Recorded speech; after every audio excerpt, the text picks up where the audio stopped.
Man, Hell Pockets is not a pretty man eating noodles. I love pho, man.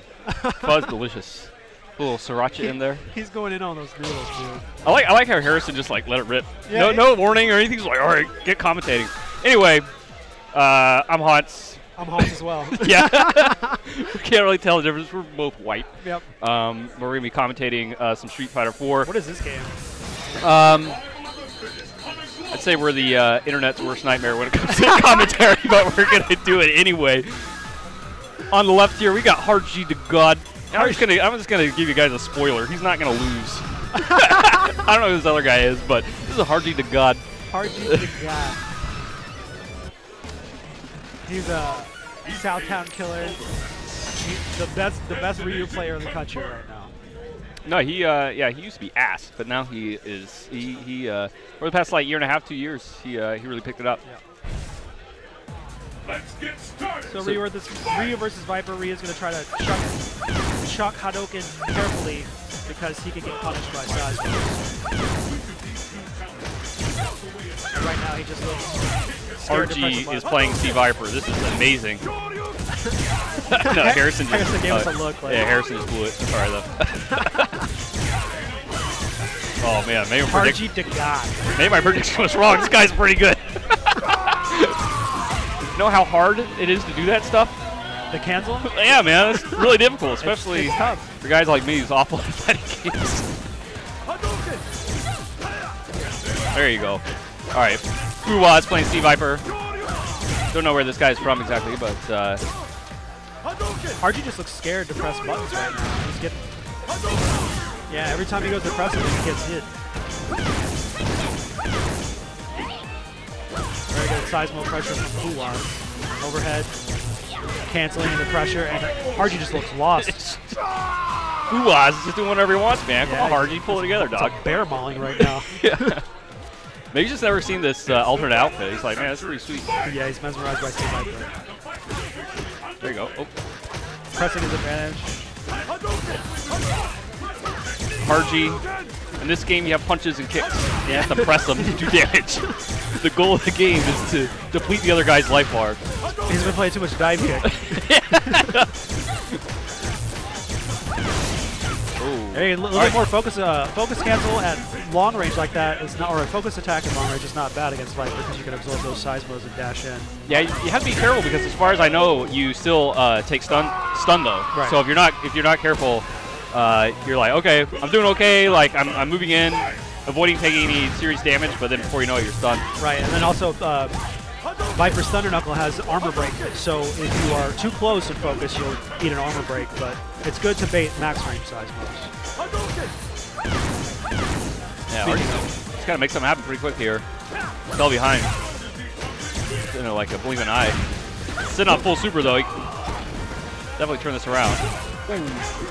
Fuwas is using most of his meter for his seismo pressure. Oh, you missed the ultra.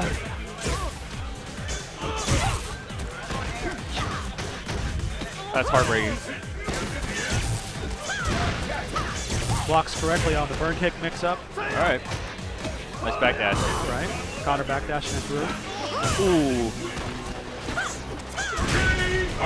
That was the Lamer Boy special right there. Try to throw the burn kick. I was completely wrong, man. I was so confident that Harji was gonna take it. Yep. And that was not the case, but nope. Good stuff to Fuwas, man. Harji to God. He's been slain. You can definitely tell that dude's put in a lot of work with C Viper. And I mean, the thing is, you know, in this day and age, when you're playing Ryu, it's like everybody has so much Ryu experience, right. you know, and if you're not really, I don't know, you really have to either play super solid or do things that are just completely unexpected. That's basically it. With a character like Ryu, not only are you dealing with 5 years of Street Fighter 4, but you're dealing with 25 years of Ryu. And everyone knows what to do, pretty much. And so you have to play so tight. Because you saw right there, Fuaz was just putting Harji on lockdown because he knew exactly what Harji was capable of and what he would do. And it just kind of embarrassed him a little bit. I think that's a good word for that match, embarrassing. Yeah, it was embarrassing. All right, so Mad Catz, as always, holding it down at the majors here at NCR. Looks like they have a $60 off. Holy crap, man! I need to get on that right now. All right. Oh yeah, it's Markman's birthday, so put in MCZ Markman at checkout. Get $60 off. $100 for a stick, man. But it looks kind of beat up, man. Like somebody. Looks like somebody dropped it. Yeah, maybe? Dropped it, or I don't know. I don't know. Had a bad match. Maybe that's hard. That's the Harji stick. I guess, you know? That's the Gutek stick. Yeah. After he threw it. I've thrown a few sticks in my day too. So I've tossed some. So we got. Oh, okay. This should be a really good one, actually. Got Laugh and Pavo. That's not WoW, actually. That's Air. I just saw another corner. That's racist.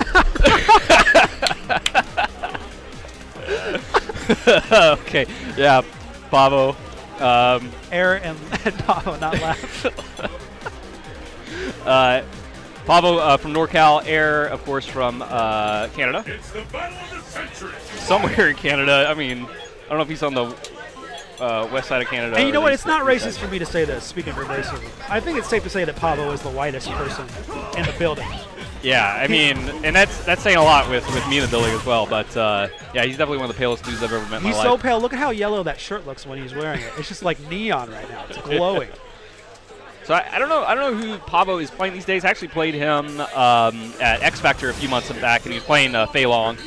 But he's known to play. He played Yang for quite some time, and I just talked to him, and he said he was still messing around with Yang. So we'll see who he chooses. There it is. Okay, yeah. And Air, of course, known for his Ryus. I haven't seen him play any other character in every This should be a tournament little bit of a step up from Harji to God. Harji to God. It's a little disappointing, though. I mean, you guys might think we're sarcastic, but Harji's actually a pretty good player. He's a friend of ours, and we've both watched him come up, and that was hard to watch. Yeah, he just got overwhelmed there. But in any case, yeah, Illiterate, a.k.a. Pavo, CCG Air. Are you ready? Fight! Right off the bat, we start chucking plasma.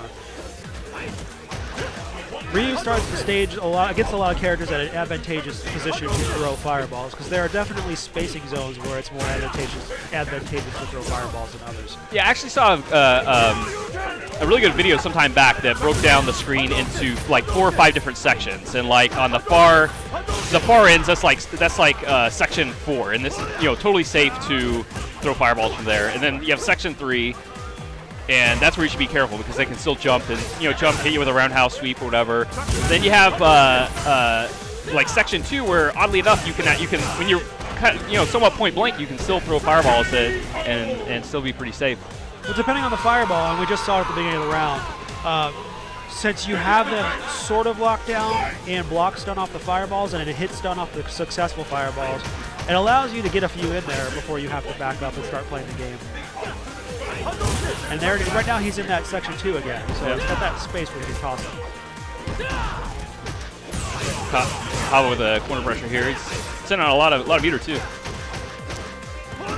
Yang and Street Fighter 4, much like Third Strike, and I mean this can be said for any character in any fighting game, but Yang especially, he really thrives when he has a ton of meter. That was just a reversal option on wake up. He got punished for it. Lots of damage.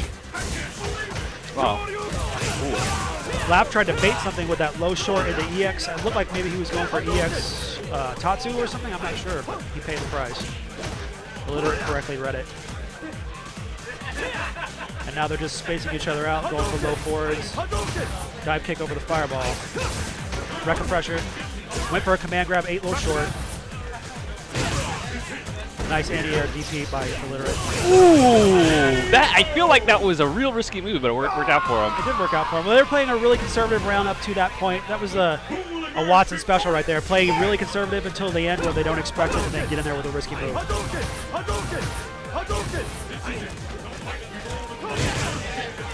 Nice anti-air. Air, speaking of, needs to really rethink his strategy on these jump-ins. Twice now he's in that DP anti-air. But his mid-range fireball game is on point right now. That was risky, a little bit close. Jump in. I think he's frustrated right now because it feels like perhaps he's losing the mid-range footsie game against Yang's pressure. There it is right there. And he's jumping in, and it's not really paying out for him. He just needs to calm down a little bit. Tried out low forward and a dive kick. Pushing him back with mid-range fireballs. Low forward and a fireball. Now he's got a little bit more control here. Yeah, he's getting a lot of mileage out of that low forward. Right. Oh, wow, Pablo went for it again, but he didn't really have a good setup that time. Like the previous round, had him in the corner, put him block stun with the close strong, and then did the teleport. But there he just, it looked like it was out of desperation. And well, at the end there in the third round, Air really just ratcheted it down, tightened it up, low forward into fireball, playing really basic Ryu. So far, in this round, Illiterate seems to be responding to the low forward, baiting it out. There it is, right there. Air throws it back to the corner for a jump in. Fierce into the Tatsu, into a... Oh, no, wow. Ultra. Huh, interesting. I guess he's... Well, I think maybe he was concerned about damage scaling there. Yeah. Because the Tatsu combo does so much off of jumping Fierce. Oh, wow. Yeah, Illiterate was looking really good there first half of that match, but Air took it back to that combo. What will happen now? Fight! Hadouken! Hadouken! And right now you see Illiterate being a little bit more passive because now he's eating enough low forward fireballs here to not get too brave. There we go. Low short into standing short into Rekka's. Empty jump throw, some of those Street Fighter 4 style shenanigans. Air fighting his way out of the corner. Back to mid-screen now. I feel like Illiterate's done a really good job of pushing Air to the corner, but he hasn't really been able to capitalize when he gets him there and doing any real big damage. Right. And in fact, it's got him in trouble a few times with Air like tossing him back in the corner, getting some big combos. Ooh. I feel like right now Air is winning this. Not in a very flashy manner, but I just feel like Air is playing a lot more fundamentally sound right now, and it's paying off. In situations like this where he has he's fighting against a life lead, or he's out of an advantageous neutral position, with the exception of that exchange, Air's been taking the superior end of the exchanges with his fundamentals. Yeah, you're right. He's not really doing anything too flashy. He was trying to hit confirm into a low forward Tatsu combo that just whiffed. Sitting on a full super, that gives Ryu a lot of options, especially on knockdowns. So. Right now, Air's on the hill. This is going to be a hard fight for Illiterate. He can't drop this round. Ryu has full super, which he can do to he can use that for a lot of damage. He can use that to make his combos more safe. Gotta press them buttons. It's really important right now that Illiterate keeps pressing him. Keep pressing him. It's really important. All right, opposite Burnabar. Patient defense by Illiterate. Don't get too hasty. Ooh. Man, that whiff low forward. I thought Illiterate was going to catch it. All right. That was a really nice read. But that last exchange before the EXDP, Air attempted to focus Yang's low short, which is just, I can't even imagine what he was thinking there. Yang is almost always going to follow up low short with the first attack of a Rekka. Trying to focus that is just going to make sure you eat the Rekka. And that cost him the round, I think. All right, sort of the same story here. Illiterate pushing Air into the corner. See what he can do with it. Again, not much. And again, gets him in trouble. I think he almost gets a little too aggressive once he gets him in the corner. I feel like he should just back off just a little bit. Let Air make a move, you know? Well, he thought the last round of the second match there, he really took it to Air correctly, and he was successful. But yeah, so far, his pressure has just...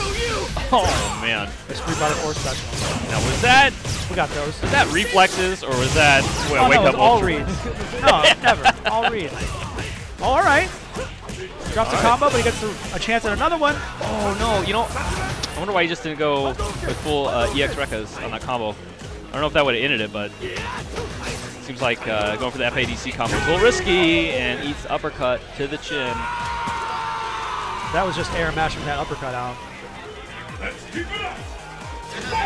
All right.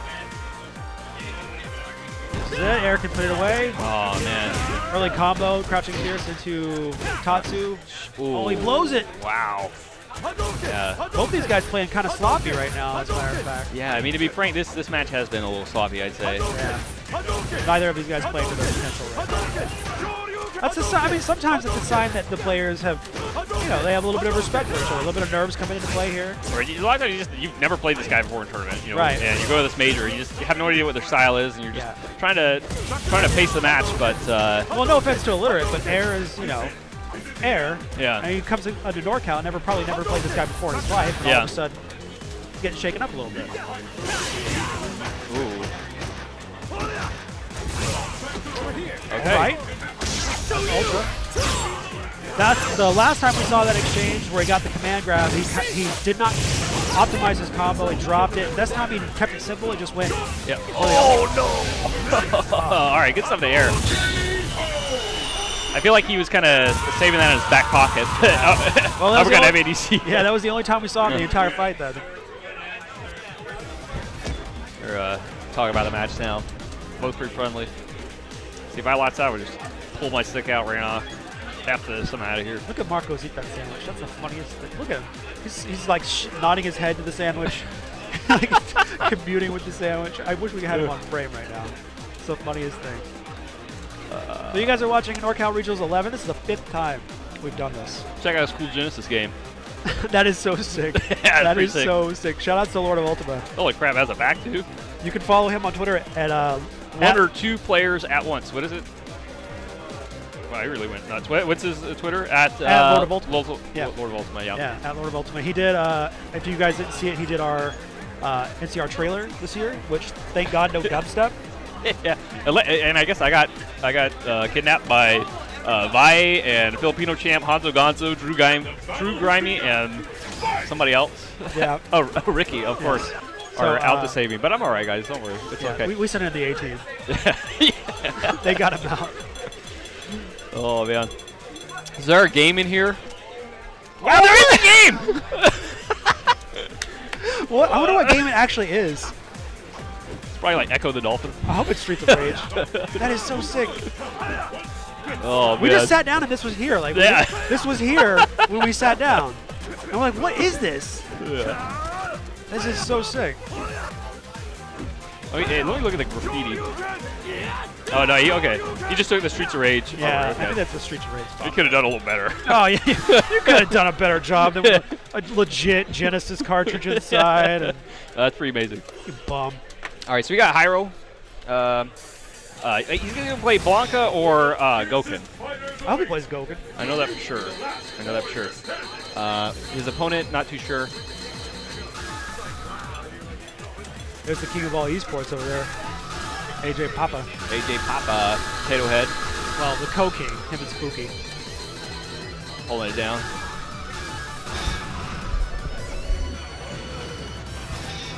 All right, Hyro. I feel like I have done this before. I have sat in this room and commentated a Hyro match. It's like every year. Every NCR. For the last 5 years. Okay, FNJ Warrior and Hyro. Yeah, going with Blanca. Evil Ryu, man. I love Evil Ryu. When they're well played, that's one of my favorite characters in this game. Definitely. Let's get started. Fight. Blanca, one of those characters that you really need to know what to expect because he has a lot of good options against certain things. For example, you just saw the slide against fireballs, but then also he has a lot of gimmicks and a lot of things that he could do that'll catch you by surprise. Dude, he's the most annoying character to fight in the game. Yeah, let's just get it out there right now. Yeah, I was trying to be diplomatic about it, but you're right. No need to pull any punches here. Like, well, his pokes do a surprising amount of damage too. Like right now, he has Evil Ryu to half life. Not that Evil Ryu has a lot of life, and it was just off of 1 standing fierce and 2 slides. Well, Hyro's always been a pretty methodical player, I'd say. Always had really good spacing, very patient. And right now, that's what he was basically protecting himself against what happened, which was the Ryu Tatsu coming out the corner. He's just backed off and went electric, and was like, all right, come out. Formed a wall. Oh, wow. Nice. So, using focus attack against blocking can work, but you have to just pay attention to whether or not he's walking forward. If he's walking forward, you can focus. You can focus, and a lot of times you're going to catch the slide. You'll catch a limb. Yeah, there are certain characters that you have to know when to focus and when not to. But the tricky thing about those matchups with those specific characters is that a lot of the time, focus is the best option against them. It's just that if you use it at the wrong time, you're going to eat it. You know? Yep. Like, Bison's a lot the same story. You know, right. If he's walking forward, you can abuse it. But yeah, then you can focus his standing roundhouse and beat him up. Same with blocking here. If he's walking forward, he may slide. You can focus it, and then you get a full punish from him. Yep. Oh, see, I don't know about that. Well, he focused, but then he backdashed and was able to punish. All right, Evan J. Warrior looking a lot better this time, though. Well, he's being a little bit more aggressive this time. Last time he was a lot more passive. This time he went right in towards Highland. He kept trying to inch in, and every time he would inch in, he'd eat a slide or he'd eat a standing fierce. Blanca's standing fierce range is like literally a third of the screen. It's so long. That's what she said.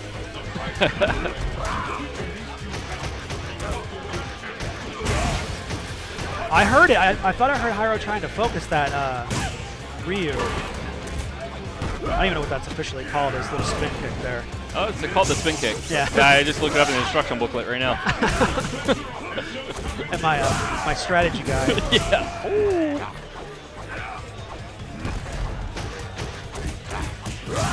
All right, nice combo from Hyro. You don't see a lot of Blanca players doing full combos. It's just like pokes and shenanigans a lot of the time.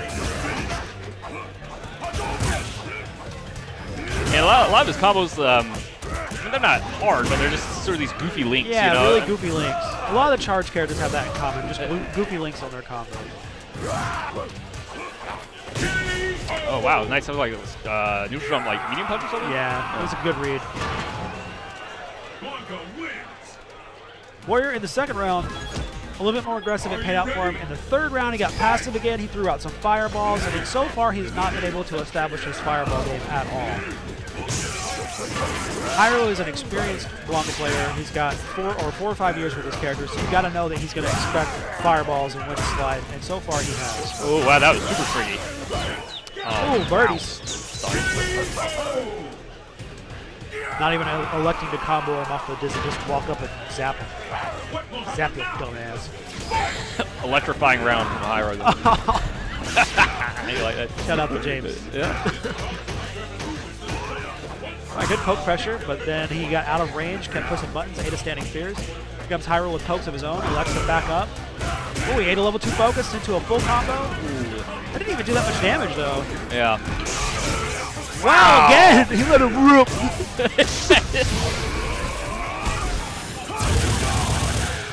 Again, I'm really surprised with the lack of damage here. I don't know if he's not properly optimizing his combos, but that was 2 full combos. And I mean, I think that's what it is, man. Evil Ryu. I mean, I've seen Evil Ryu players do bad damage. Yeah, I think maybe Warrior is missing a couple of key ingredients in his combos because he got 2 full combos, including an ultra combo. Needs a can of whoop ass in there. That's what he needs. Yeah. All right, good stuff, Hyro. So, I just rolled out of bed not too long ago. Do you know how far we are in the tournament? Like, they were like, sit down and commentate. I have no idea. That was kind of the same thing. I literally walked in. You don't know? I'm looking at this. I'm looking at Harrison. I'm like, for help. They're just giving you matches? Wow. We looked at Harrison. He was producing this whole stream. We said, how far along are we? And he did this. He's like, I don't know. I play winner. Yeah. Keeping it professional. Yeah, I know. I like that they're keeping the tradition alive here, not knowing what anything. the hell's going on. Not knowing anything. Oh, well, so we got. Okay, it's still pool play then. Okay. Well, we're in pools, but we're told that the winner of this goes to the losers finals for the pool. It's going to be Sherry Genix versus Van Geef. Yeah. I wonder how many people entered Street Fighter 4. Oh, that's actually an interesting question. I think it looks pretty popular. There's a lot of people down here. Because I mean, I know they were running matches yesterday too. Yeah, there was pools yesterday. Yeah. Pools today. We had Marvel pools yesterday and today. Street Fighter 4 still, I would say, still the second most popular game here behind Marvel. I was surprised. The only game that didn't get as many entrants as I was expecting was Tekken Tag, which got a very small number of them. Really? And a lot of them did not show up. That's really surprising, considering NorCal has so many. Well, that's the thing. Everybody was expecting this. Obviously, Final Round is probably the biggest Tekken tournament of the year. But NorCal traditionally is kind of a Tekken stronghold, and everybody was really excited about this weekend. But then, well, like, dude, when we were throwing Tekken tournaments at Southtown, we were getting more entrants than we were from Marvel. For Tekken, dude, we were getting 35 people showing up for this was when Tag 2 was out. This is Tekken 6, right before Tag 2 came out. And I don't know. That's actually really surprising. Do you know what the number was? Or? I don't. Okay. I've just heard a lot of people complaining today about how people weren't here for their brackets, and they were really disappointed with the number of people who registered in general. Maybe they saw how JDCR played at Final Round. They're just like, I give up. This is impossible. I can spend the next 17 years trying to get on the Koreans level, or I could just give up. And who else was there? Oh, yeah, Knee. They saw both those guys. Time to play some dive kick. They're like, well, yep, pack it up. Oh, yeah, Harrison just put Sherry. It's like just Vance versus Sherry. All right, let's go. Let's go. Who cares about the sponsors? This matchup is tough for Viper, especially against a methodical Zangief like Van Gief, who Van Gief is like the Terminator in real life and in the game. He's like a motionless robot in both games, life and game. I mean, I guess this is just going to be it's inherently a bad matchup just because Viper has to get close to really do any serious damage. And Seismo's max range Thunder Knuckles, that's what Sherry had to do. You kind of imagine that she knows what to do. Oh, wow. Just but like knowing what to do and doing it, or, you know, especially when you're, this is arguably 7-3, it's definitely 6-4. I know there are some good Viper players out there right now that are probably, whatever, I could buy this guy. I eat Zangief for breakfast. Well, whenever I need to know about like strategies or matchups or anything, I usually just hit up NeoGaf. Yeah, that's the. Yeah.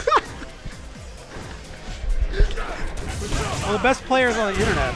Yeah, because I make a lot of mistakes during commentary, and those guys will helpfully let you know. Yeah, and I usually, you know, check out the forums afterwards and see what I screwed up on. And then, you know what? I cry myself to sleep. They're so nice. No, they did a good job today. They could have done a little bit better, but I sure do appreciate the effort. All right, we got low forward into Thunder Knuckle. Max range in it right now, but now Van Gief's in there, and it's a whole other game. Yeah, I mean, all things considered, like Sherry's actually doing about as well as she can versus Vance. Like, I mean, I used to play Sagat versus Vance, and like, you know, obviously that's like a horrible matchup for Zangief, and he'd still just maul me. His footsies and spacing is just impeccable. Well, Van Gief, what's special about him as a player is that no matter who he's fighting and no matter what character he's fighting, he has the same basic game plan, and he executes it flawlessly. He is going to walk forward, control space, get close to you, and then do damage. And it's okay if he takes half his bar getting there, because once he gets there, it's over. So when you're fighting, not necessarily just Zangief, although this does hold true, but Van Gief specifically, your entire round becomes, oh my god, and keep this guy away from you, because once he's in there, this is what happens. I think that's another scary thing about Vance too, is he's like always moving forward, you know what I mean? Like some Zangiefs, he'll kind of like back off, like throw some lariats or whatever, but he'll just like walk towards you, and it's just terrifying, you know? So. It's like Michael Myers, dude. Take a shotgun blast, just keeps coming. Why don't you dive? And speaking of, here it comes.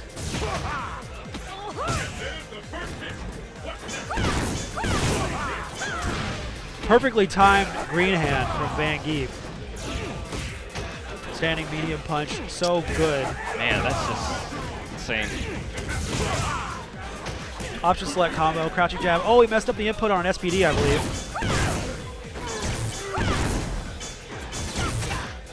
Baited that. Punishes with jab SPD. Still did a grip against Viper, and then just green hand chips it out. Yeah, it was, again, real uphill battle from the beginning for Sherry. So, but I think she, like I said, she did about as well as you can do as a Viper player in that matchup. That's tough.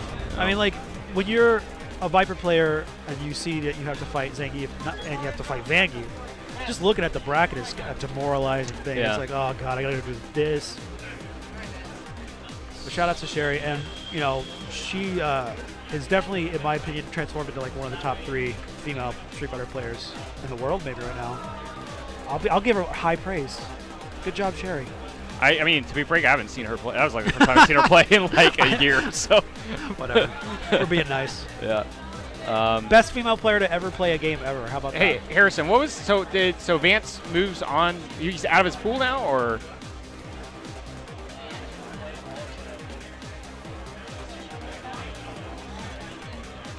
But I mean, that match that got him out of his pool. Oh. So he moved to losers finals in his pool. Oh, I see. Oh, I see. Wait, I wonder who beat him then. Oh, that's a good question. But we will have all the pool final matches for you guys later today on stream. So we're saving. These are all pool matches, and we're saving all the qualifying finals for later today. Oh, Ramasama. Really? Wow. Ramasama was blowing it up at Marvel last night. I know that. Who's Ramasama playing Street Fighter though? He plays Rufus. That makes sense. Okay.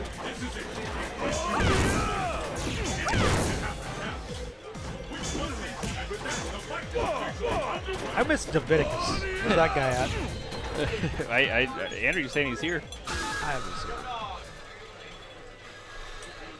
I don't know who these guys are. Sorry. Yeah, They look friendly. They're shaking hands, right? That's that good for them. Yep. One guy has glasses. The other guy he has faux hot. Yeah. One guy's wearing a flannel shirt. Yeah, all right. A white shirt.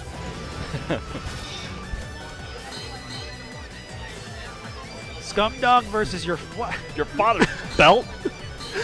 Oh my lord. That brings back memories, man.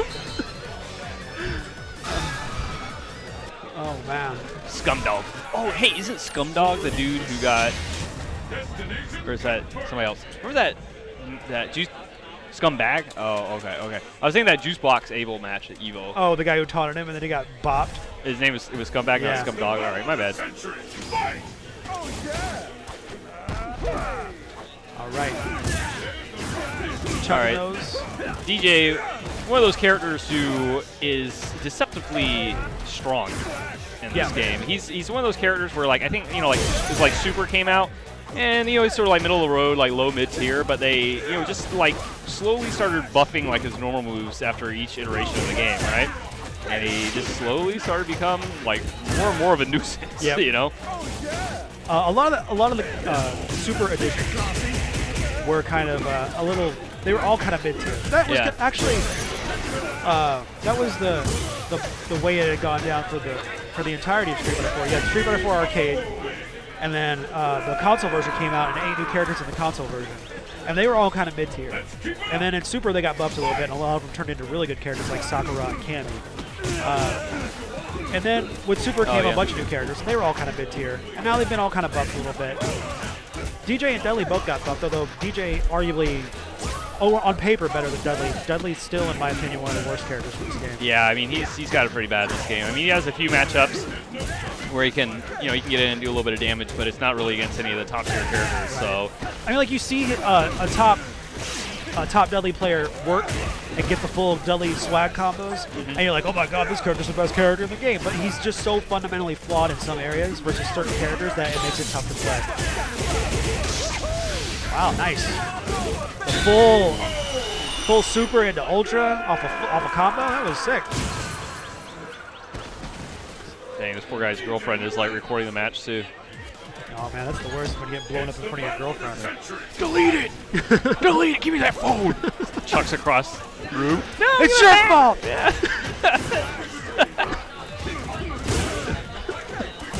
Looks like an Android phone. All right, any case. I love that random comment.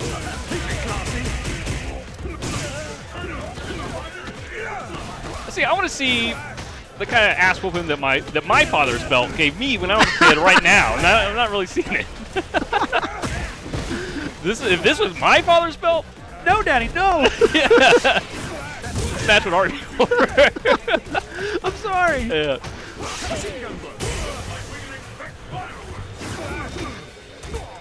I like how we're making jokes about child abuse. I'm just making a joke about my childhood.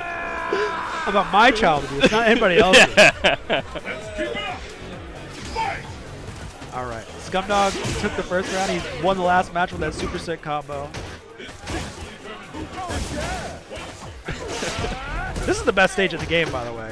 Oh, yeah, with the hippos and the meerkats, and how they come out of the stage. Like the interactive stages of this game are so well done. I think. I love Cross Tekken. I love Cross Tekken, by the way. Don't get me wrong. Yeah. That game is fun, but the stages of this game are so much better. They're so like. Really, dude? I love Pit Stop 109, man. That's fine. I love the music. Yeah.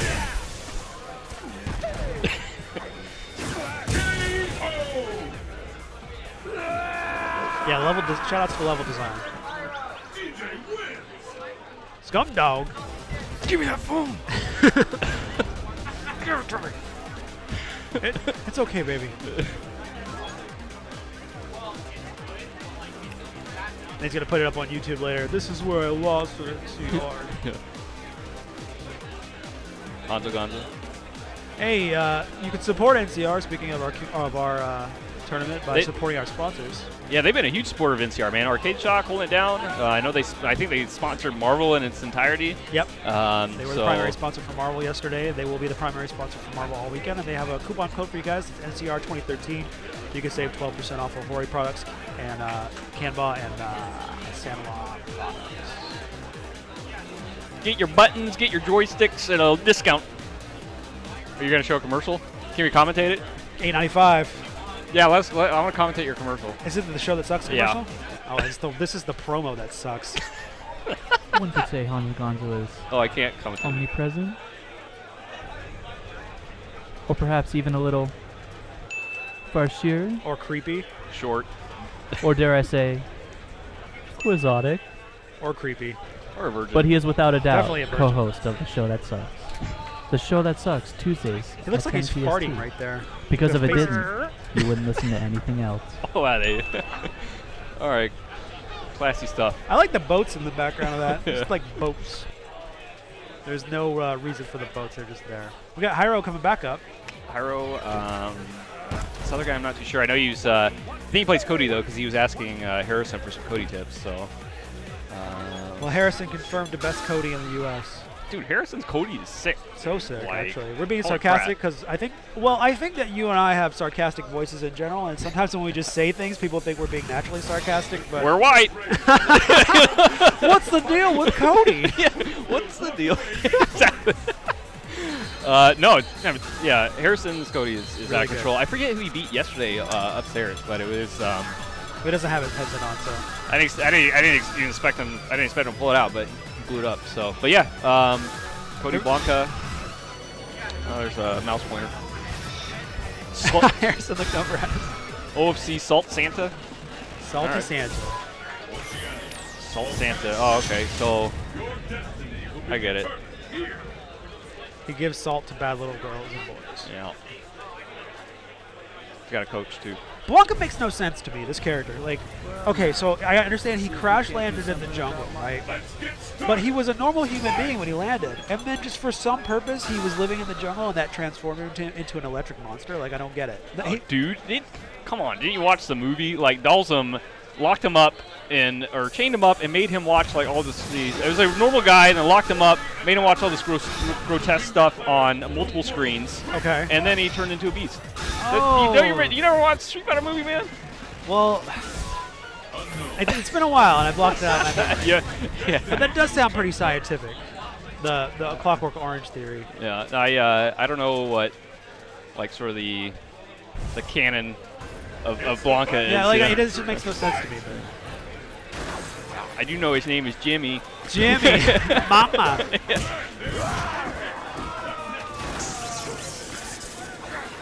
He's wearing that Dan costume. I like that Dan costume.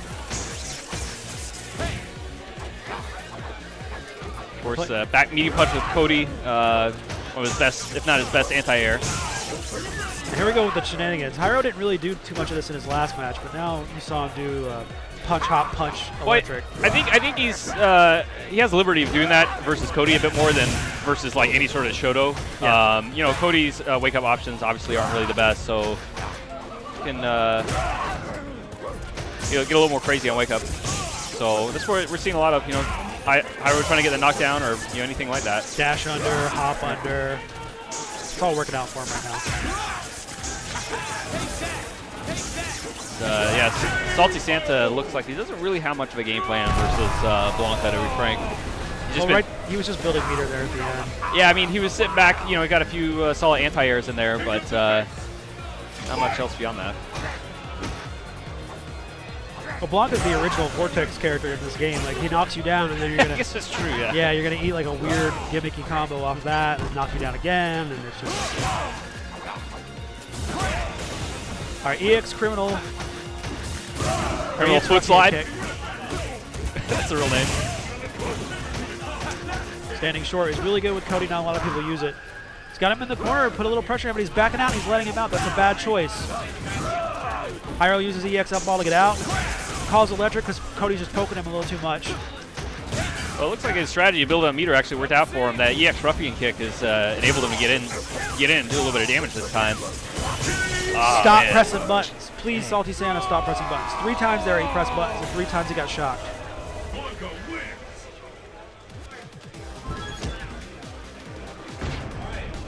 Really impressive play by Hyro in that exchange. Salty Santa made the adjustment, and then Hyro adjusted to the adjustment. Salty Santa got a little bit more aggressive. He's using standing short, crouching jab, standing medium punch, and then at the end of the round, Hyro just was shocking him off those pokes.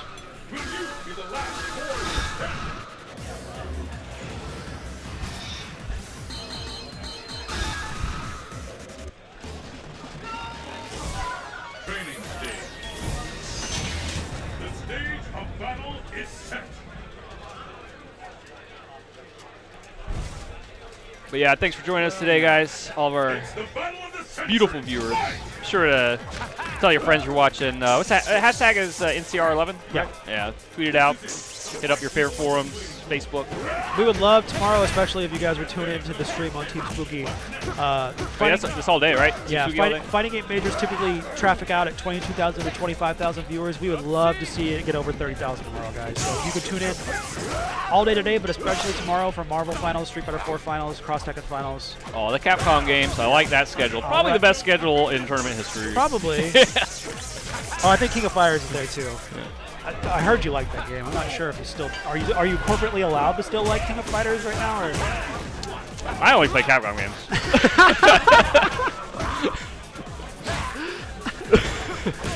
I was telling people the other day it would be really funny to see Combo Fiend still going to KOF tournaments and winning them.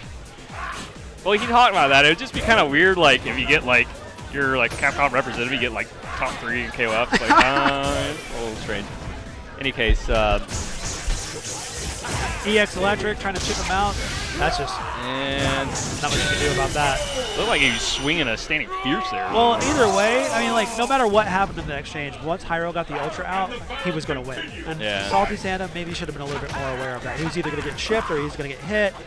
But you can't be close to Hyro or any Blanca when they have Ultra stocked and you are low on health, because they will just wake up Ultra and you will lose. You will lose. You will lose. Crouching medium punch into Ruffian, but it was an air trade, didn't do much. I tried it again. I don't think that combos. I don't know exactly what he's going for. Maybe I'm wrong. Harrison, is that combo? Crouching medium into Ruffian? Yeah, it's just a little stiff thing there. All right, nice anti-air back medium punch. So you see this, you know, each round, you know, Salty Santa will get a little something going, and it'll get some damage, but isn't able to seal the deal. I think the thing is Blanc is such a frustrating character to fight against, you know, with all the crossover hops and just like annoying little pokes, you know, and you kind of, if you're not patient, he'll really expose you to that. Oh, nice. Oh, nice. I thought that wasn't going to hit. I thought he was safe. Wow, okay. Tried to bonk him. And Cody's a cool guy. Yeah, he's a cool guy. Went to jail.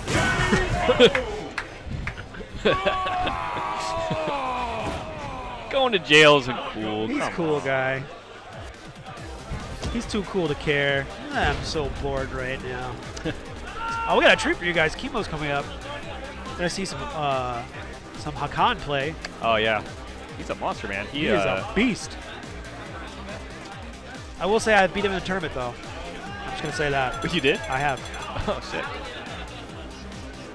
I'm gonna publicly put him on blast because he can't defend himself. It was bad. Well, he like plays the best character. It's like if he wins, like yeah, Hakan, yeah, I did it. If he loses, I play Hakan, dude. It's the West Coast option select, man. Yeah, like what do you want from me? I play Hakan. I don't even play this game. That's the other one. I don't even play this. That way, if you win, you can be like, I don't even play this. And if you lose, I don't even play this. But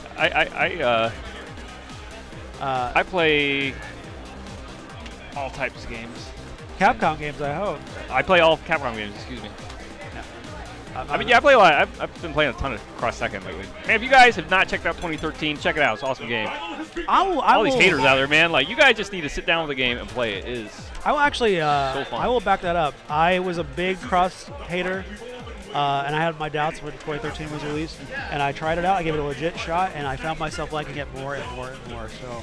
Yeah, it's just kind of funny. I see, like everybody has like their own opinions about like Street Fighter 4 and things they want in the update and various concerns about the game, and it's been out for a while, so everybody has like their opinion on things. But I read a lot of stuff, and it's like when you distill it all, it's like you would really like just playing Cross Tekken. Yeah. That sounds like it's the game for you. So.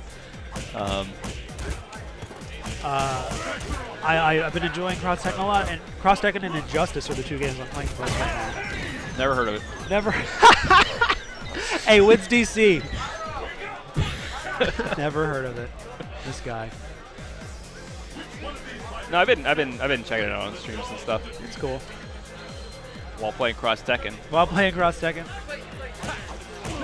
Just watching it, saying this game sucks compared to Cross Tekken. All right, we got Hyro versus Chemo. This is gonna be sick. I don't think I've ever seen Blanca versus Hakan.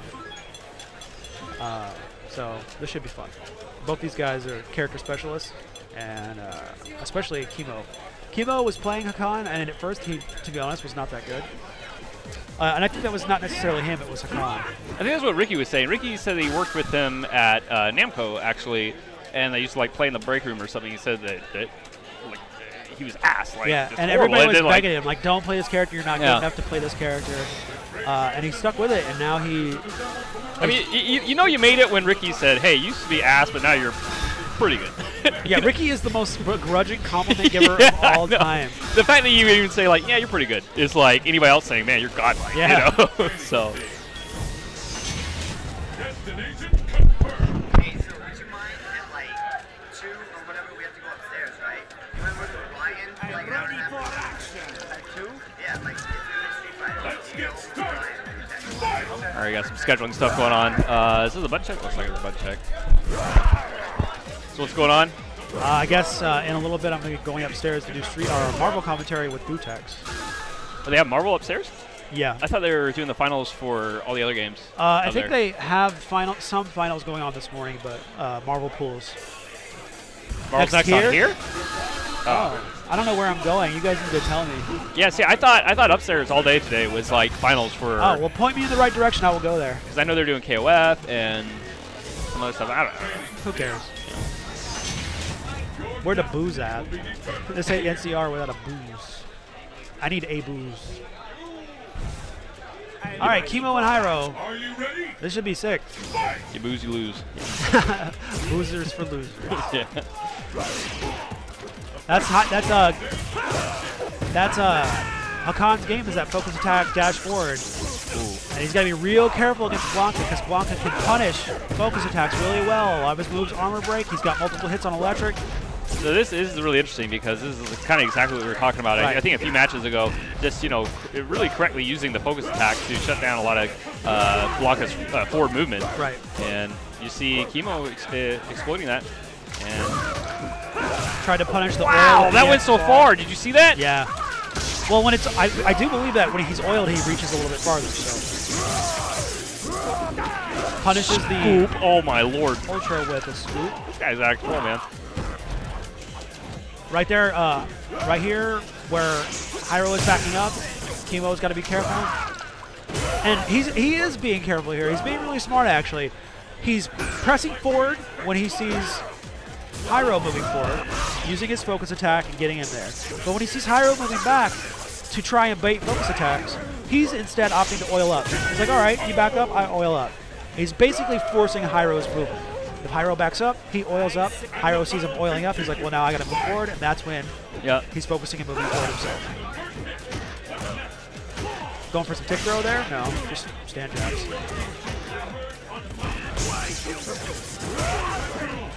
Hyro very smartly recognized the focus on that exchange. He hopped forward electric. On forward movement, his only real option against focus is electric. Yeah. He's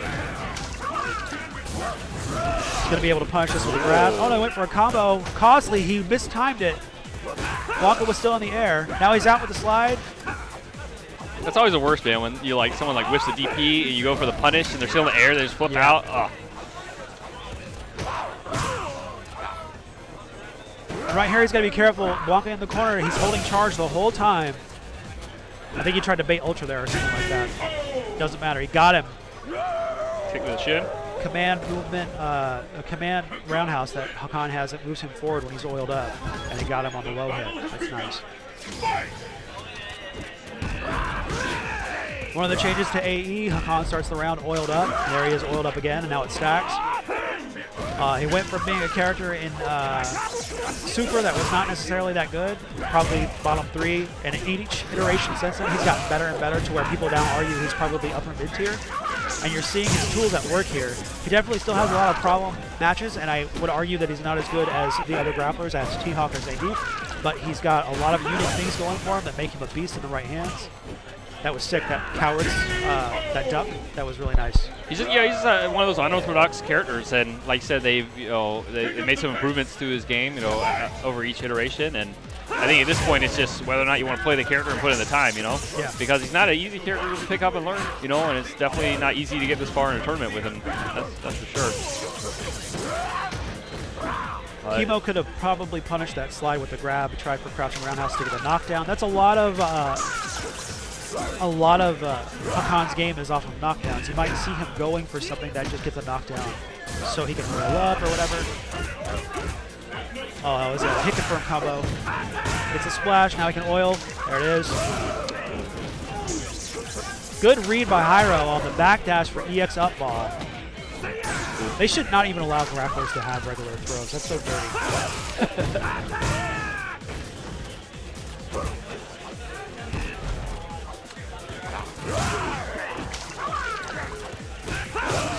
Oh, wow.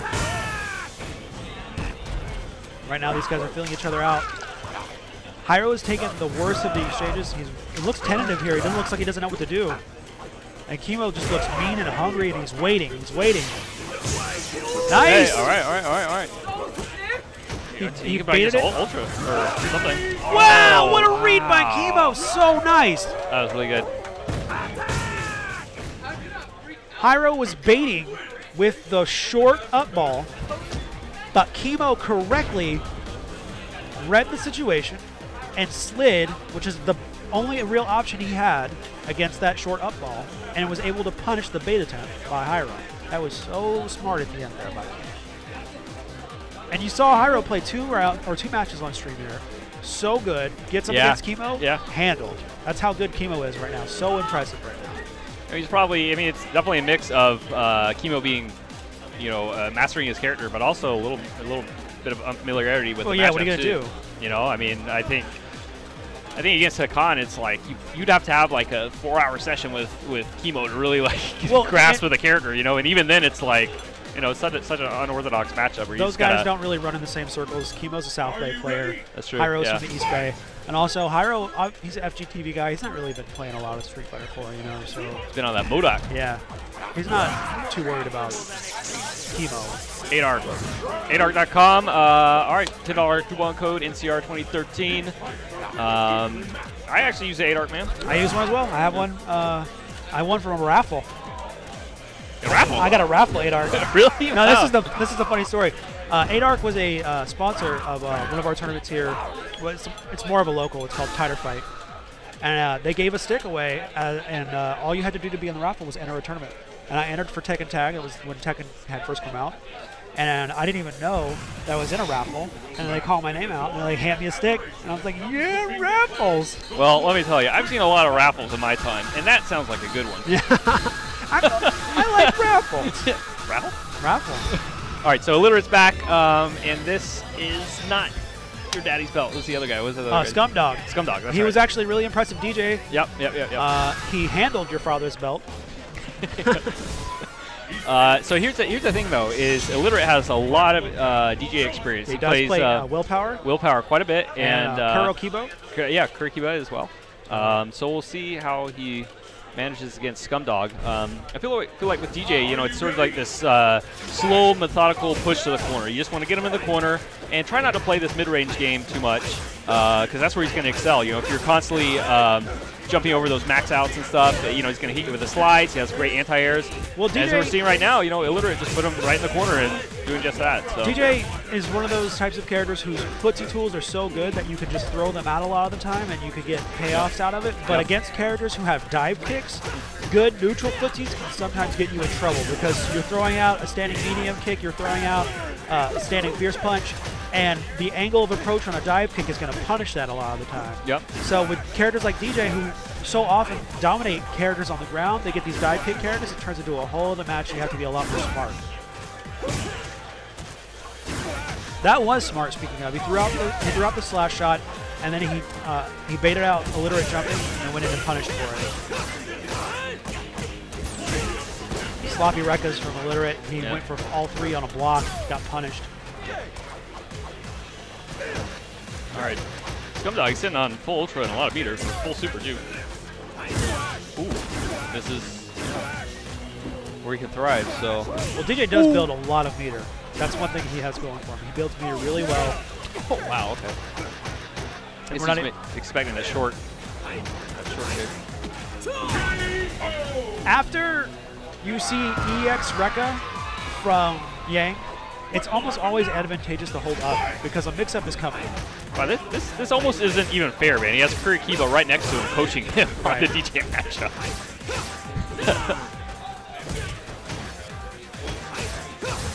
And wow, very similar to that last round. I don't know why he put himself back in the corner though. Well, a lot of DJ players are just trained to hold back, you know. And you gotta know when to hold your ground. You don't want to put yourself into a corner against a character like Yang. You got nowhere to go against standing short Rekkas. And now you're gonna eat a dizzy. Fully optimized corner combo off a dizzy. Oh, they have wall bounces in this game? What a sick game. Yeah, wins. The battle has begun. Fight! Scumdog, he was doing all right when he was maintaining that mid-range game, but you know, the Illiterate just so aggressive. As you said, he's able to maneuver his way in there with those dive kicks, and it's just been Scumdog's had a hard time just staying out of the corner and establishing that space. But well, I mean, it's basic Yomi at that point. You need to really be baiting out the dive kicks and forcing him into dive kicking so you can punish, and then you take that away from him. Well, hold on. When you say basic Yomi, what level of Yomi is well, that? obviously, for those of you at home who understand the concept of the Master's game of Yomi, there are only 3 levels of Yomi. So we're at level 1 Yomi at that point. Okay. If we go further, we can hit level 2, but there is no going past level 3. There's only one man, and his name is David Serlin, that can go past level 3 Yomi. Only one man. It's dangerous for your health to even attempt it. All right, we got the full EX combo. Now he pushes him back, gets some shots in. This is the range he wants to keep the fight at. Full screen as much as possible, but so hard against a character like Yang. That jumping medium from Yang is so dirty because it looks like it crosses up a lot of the time, but it's just a full-on hit. All right, much better round from Scumdog so far.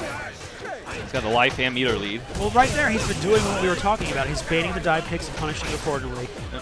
Because Illiterate is getting a little too comfortable with the dives. He's using them to get over the shot. He's jumping in. All right, that's the start of something.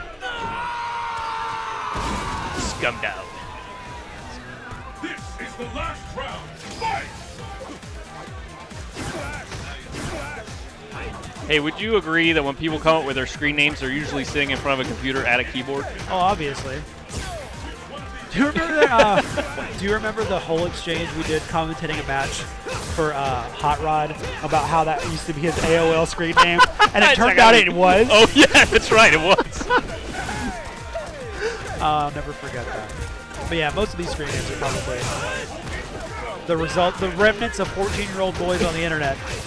It's GC Yoshi. Yep. People are like, oh, you're part of Game Center? He's like, nah, it's GameCube Yoshi. I'm like, oh. This guy plays a lot of Halo as Scumdog, and then he started playing Street Fighter.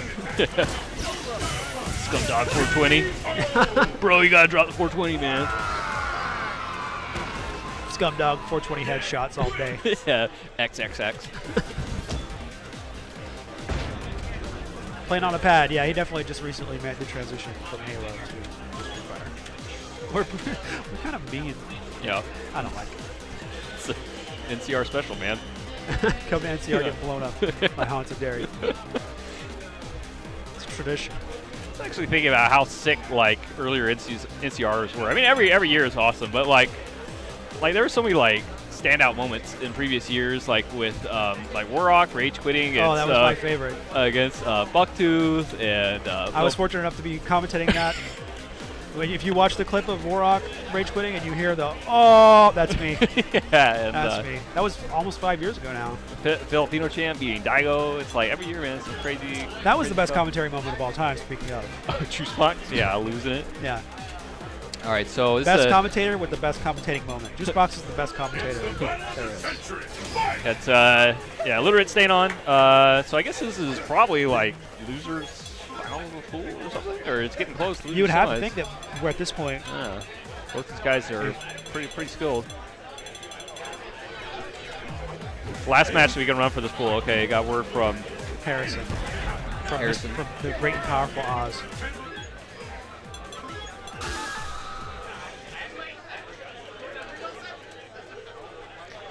And the thing is, I'm pretty sure Illiterate has a lot more experience versus Chemo than Hyro did. Yeah. I'm pretty sure these guys play a lot. Yeah, they do play. Illiterate plays on the peninsula, but he travels a lot. And Illiterate is the sort of guy, if he loses to a guy, he will seek them out and like force them to grind on him so he can learn their tech. Yeah. Just leave me alone, man. No, I beat you. Now it's my secrets. You can't. No, I'm not teaching you how to beat me in the future. That's what always befuddles me is when people want me to teach them how to beat me after I beat them. It's like, no. Yeah. You gotta earn it. Yeah, hold that L.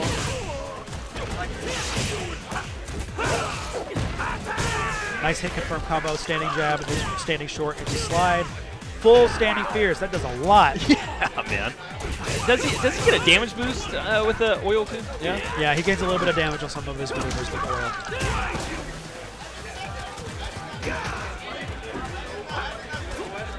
Well, what he's doing with the standing fierce is that I think on certain angles that beats dive kick. Yeah. So he's throwing that out there to keep Yang on the ground. It's kind of like it has a similar angle that Honda's standing fierce. Very similar actually. Which I see Hudaman use pretty effectively versus dive kick characters as well. But just like that, Illiterate trying to bring it back here. Well, that last exchange from Illiterate did a lot of damage. Wow. Illiterate laughing, holding his chest like, oh my lord. Holding that L to his chest almost. Ripped it off. No! Yeah. Not today.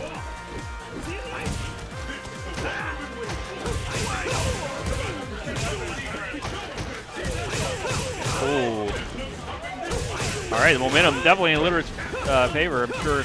Yeah, I was about to say, just close to stun. Gets a stun, wall bounce. Same old story. Good stuff, man. Very convincing round from Illiterate. Yeah, that last one was brutal.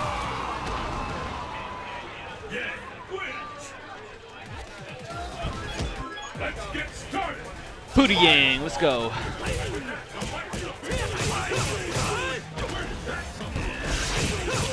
Wow. Caught that focus attempt. Chemo trying to work his way out of the corner here. Opts to oil up instead, which... Oh, wow. Let's see like Ray Life. That was tough. He did it twice in a row. It wasn't a bad call. Maybe a bad call to do it twice. All right, now Illiterate's just getting frisky now. At least take him on a date first. Come on. Yeah. So I think this is kind of what you were talking about earlier where, you know, Hakan, you know, he can definitely hold it down and can do well, but there's certain matchups where he's just going to get mauled, man, and it's not a whole lot you can do about it, no matter how skilled you are. And again, you know, Illiterate Well, I got plenty of matches in versus Chemo, so well, Hakan's big weakness is that he has a noticeable lack of non-oiled reversal options. Yeah. So as a rushdown type character, you're not as afraid to maul him as you are to get in there on a character like Zangief or a character like Hawk. Yeah, because you're not giving him a chance to oil up or really get his gameplay going and like how much he can do. If he's oiled, then his options get a little better. Yeah. But without them, you can mess with him a little bit more. Right there, he did the EX grab on the reversal. That worked out pretty well for him. But without oil, he's not as good, obviously.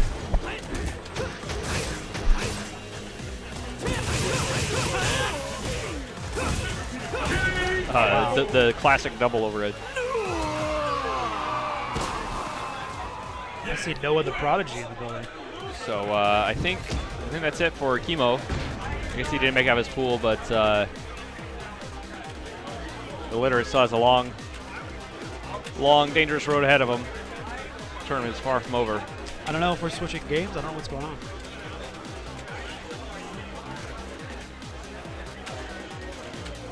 Oh, I see. Okay. We're running a different pool now. We're getting more players coming up to the stakes.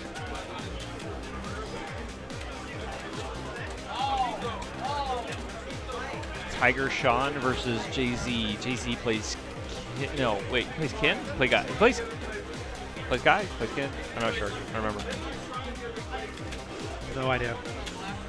I know he plays Kin in Street Fighter Cross Tekken. Hold on a second. Real professional here. Trying to figure out what's going on with commentary. Again, there's streaming finals of certain games upstairs on Team Supi stream, and it sounds like we're going to have Super Street Fighter 4 for at least the next few hours. Maybe some Marvel a little later. So once again, thanks for joining us. Shout outs to Capcom Unity, NeoGaf.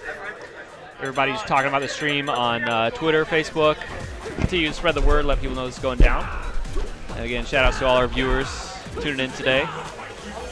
Definitely one of my favorite things to do these days is sit around on a Saturday and watch a stream. Watch video games. Dude, it's just so relaxing, man. Like, you can sit there, like, I'll sit there and nap for like 3 hours, wake up, watch the stream. Take another nap. Yeah, take another nap, maybe play some Cross Tekken, sit there, play games on one screen, you know.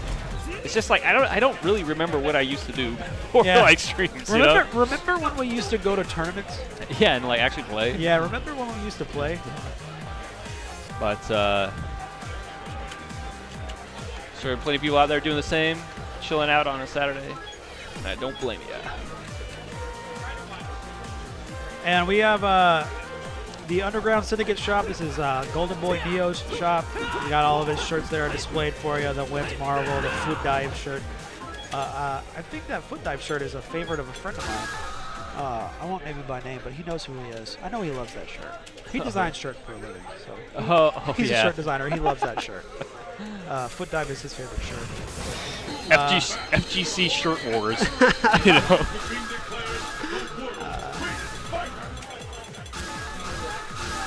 Yeah, so Jay-Z playing Kin, that's what I thought. And Tiger Sean playing Sagat. I'm just going to guess from a screen name that this guy is like a devout Sagat God? Yeah, Sagat player. This is West Coast Sanford right here. West Coast Ryan Hart. Oh, I get it. Tiger Sean. Tiger Sean. I get it. That's pretty funny. I was that kid back in Street Fighter 2 days that thought it was a Viper uppercut. Oh, yeah. That sounds pretty sick, Then I found out it was Tiger, and I was like, oh, my mind was blown. So, I mean, the story of this match is, you know, playing Sagat, just, you don't want to let Kin get in, dude. Like, once he gets in, he just wreak havoc against Sagat. He's a big target. As you see, like, easy to cross up. And, yeah. Ooh, wow, that was great, though. Yeah, Raw Ultra, just get him. There you go. I know you're a fan of the Sagat letter. Oh, yeah. That's the Hawk special. Yeah, I invented that. But, good. That's a pretty good turnaround from Tiger Sean, but all right. Wow. Damage. They went for the Tiger Knee to set up the Oki.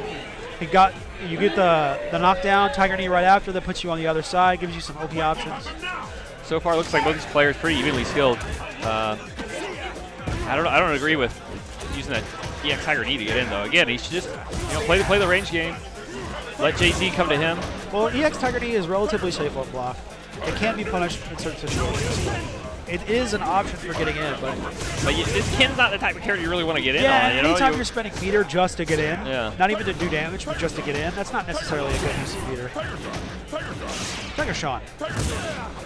Just play like one of those OG matches, man. Just throw Tiger shots, uppercut. Oh man, I think he was going for a fierce uppercut. You saw that crouching fierce come out. Well, you got to be aware of where you're at on the screen. Yeah. If especially against characters like Ken and Ryu that have such long hitboxes on their jumping roundhouses. Yeah. If you're throwing Tiger shots, you have to be aware of the range. Like right here, Ken can hit you on a jump with a roundhouse.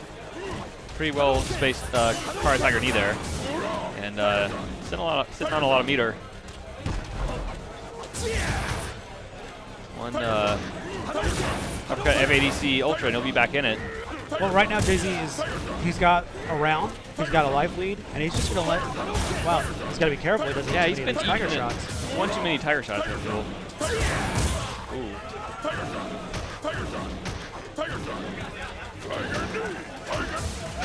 Ooh. Yeah, it's running out of time, so yeah, there's not much else you can do. As you're saying, JZ, yeah, he had the life lead and whatnot, so you can sit back and just kind of let the Tiger shots come at him, but.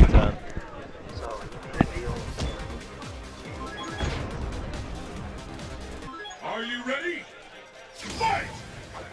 Tiger fight is officially underway. Tiger fight. Which one of these two will emerge on top?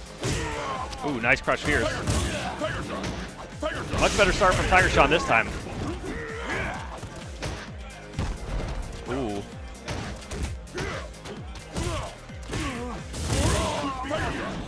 Just like that, JZ on his last 5% health here. Ooh, another great crouching fierce. Using all of his pokes very effectively in that match. Playing a little more methodical there. Another great Tiger knee.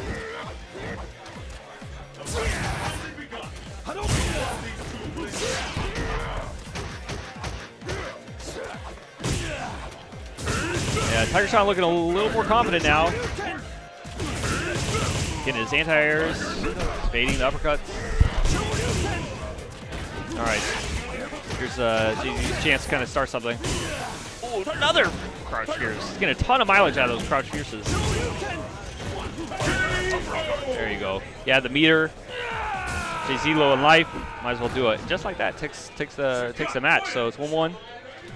Well, Sagat's like a tank. If you play him correctly, he can just come forward, do damage. He can soak up damage, and then the next thing you know, he's won the round. So. Yeah, well, those last few rounds, just impeccable spacing from Tiger Sean, and he was looking a little more confident with his anti-airs too. The one thing that we didn't see in that the match before that, he wasn't really anti-airing that much, letting JZ just gain ground on him very easily. So looks like he adapted to his playstyle a little bit. Kept him at bay with the Tiger shots, and again got a lot of mileage out of that crouching fierce. People joke about like what is a CBS2, but crouching fierce is pretty good in this game. Really good. Man. It's overlooked a lot. Yeah, if you hit counter hit crouching fierce, you actually get a fierce uppercut on most of the cast, which does like half life or something. Not exactly, but close to it. Right. All right, cross up EX or cross up regular Tatsu, I should say. Sorry. Clean. These guys are getting a little dirty with those wake ups, so they gotta calm down a little bit. Yeah. Ooh, bad spacing right there, but so that's a life lead. And he's baiting reaction on Tiger Shot with the standing roundhouse fake. I think this might kill him. He didn't need to waste all that meter though. Yeah, he should have done the raw ultra right there. Saved all the meter. And, that is sick. So you can do insta neutral jump, medium kick. Oh, okay. And it's an instant overhead. I think on most of the cast. But it actually looked like JZ was standing there, just like wasn't blocking. But Tiger Sean looking much more impressive than he did the first round. Yeah, like I was saying, he's really kind of pulled it together and looking a lot more confident now. That was a little suspect. I think he was trying to catch a fireball. Conversely, I would love to see Well, I was about to say I'd love to see Jay-Z getting a little more aggressive, and here he is. Yeah. Sometimes you get aggressive, you get beat, and you have to take a little bit of a step back. But some players take too much of a step back. You got to stick with your game plan if it's working for you. Yeah. Even if you're second, third round. I mean, if your character like thrives when they get in close, right? I mean, you gotta play your character. You know, like don't get rattled. Yeah. And right now he's got him in the corner. Sagat, not the most effective character when he's put in the corner. And right here, Digi just like really patiently. Sagat has no life. There's no reason to get goofy. He does have 3 stock plus ultra, so he can make a comeback under certain conditions. And Jay-Z's just trying not to give him those conditions. It's like almost every time he lands that ultra though is off a focus attack, and he can't focus anything now, and yeah, eats the jumping roundhouse. So, all right, so this is match point for both players. Jay-Z pulling it back. Looks like he settled down a little bit. Ooh, angry scar off the butt. Scar. That powers up Sagat's uppercuts. Yeah, his next uppercut will do more damage. Gives it new juggle properties too. Ooh. Oh, okay. Yeah, Jay-Z getting a little frisky now. And right here, Jay-Z needs to play this round exactly like he played the last round. He's got Tiger Sean on the corner. He's got a life lead. Yep. But Tiger Sean has meter plus ultra. Be very careful here. Don't jump. Absolutely don't jump.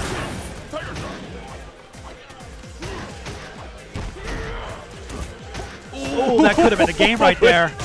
That was just a little bit of turning nerve showing up. He could have done long shorts in the Tiger uppercut into ultra. Oh, he didn't have the meter because he blew it before. Yeah. That was it again. Still anybody's game. This is really, really intense, man. There's tons of people crowded around these players watching this. In a very methodical match. Both players kind of take their time to look for their openings. Throws out the X Hadoken, dashes in behind it to try to cover the space, gets a throw. He's got a setup. Oh! What happened? Oh my God! No! Tiger Sean has had like 3 chances to land his ultra, and he's missed it every time. Oh, the ultra!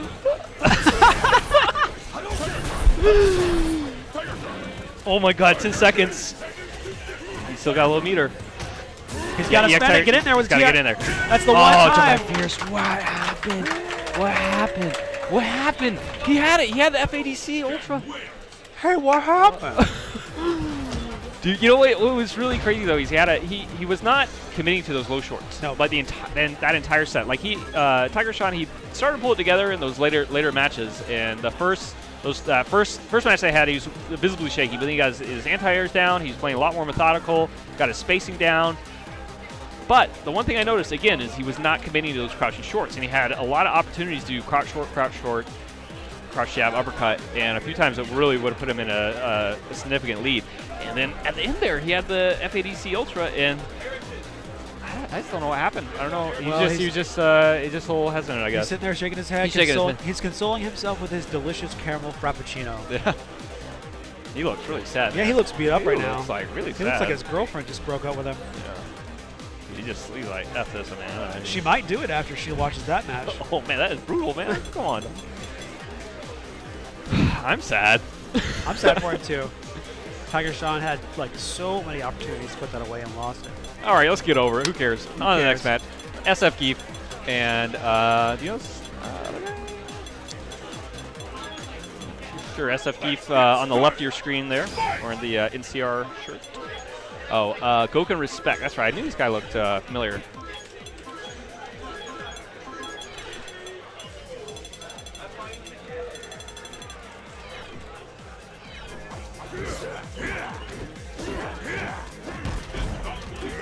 Lenny's doing some button checks right now.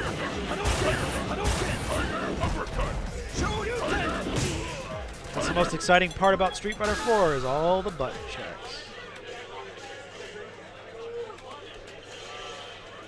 LB looks like running brackets. Haven't seen that dude in a while. Damn, that guy's been missing in action. He's been in that League of Legends vortex, though. Think about NCR, man. All the Bay Area. Always, you might not see people at your weekly sessions. May not see them at these, tournaments like Title Fight or whatever, but everybody comes out to NCR, man. Everyone. There are guys that I only see at NCR. Yeah, Exactly. And they live like in Mountain View, you know? It's like, where have you been? I don't know.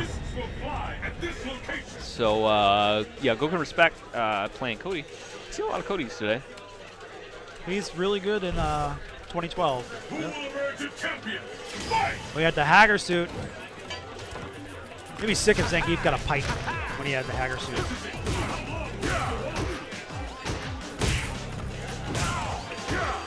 He just pipe him.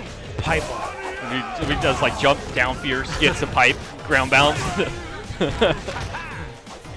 I would love to see just like a speaking to you specifically. Okay. I would love to see a Street Fighter game with the Marvel style engine, but just like a raw Street Fighter game. So just the Street Fighter characters, but with the anime air dashing Marvel engine. That would be sick. Wall bouncing and ground bouncing and off the ground and stuff. That would be sick. So SFP. Retweet this if you agree with me. Like this if you cry every time. Yeah, SF Geef, definitely one of the up-and-coming Geef players here in the Bay Area. When I used to stream in Southtown, he was putting in a lot of work, and I know he goes out to X Factor and Terry Sings a lot. He's definitely improved since the Southtown days. I played him at Southtown, and he's grown by leaps and bounds since then. Right now he's backing Cody into a corner. Nice back medium punch anti-air from Goku Respect. And right here, Goku just being really careful with what he throws out because he could get grabbed. And Geef, he likes to play at max footsie range and try to grab your limbs. I played him. Oh, I got him! Wow, that's it. Pound got him, dude. Retweet if you agree. Did he get him? Yeah. Pound got him. Tweet that. Tweet that. Yo, tweet that. All right, torque break.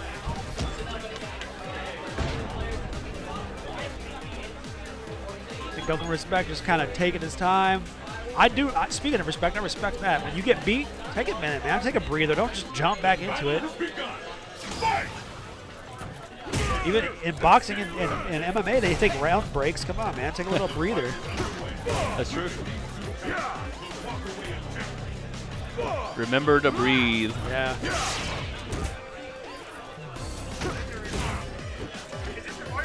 He's got him in the corner. So far, Goku Respect has been playing good footsies, but his problem is he's getting back into the corner. Yeah, I mean, it's really hard, though, in this match, man. I mean, I feel like he's playing about as best as he can. And he's got a life lead right now. So if you watch him, he's doing a lot of, he'll throw out a poke and then he'll take a step back. Throw out a poke and take a step back. Yeah. Don't sacrifice your ground. It's like World War II when you're fighting Zangief, man. Do not give an inch. Make him earn it. Oh, I don't know about that.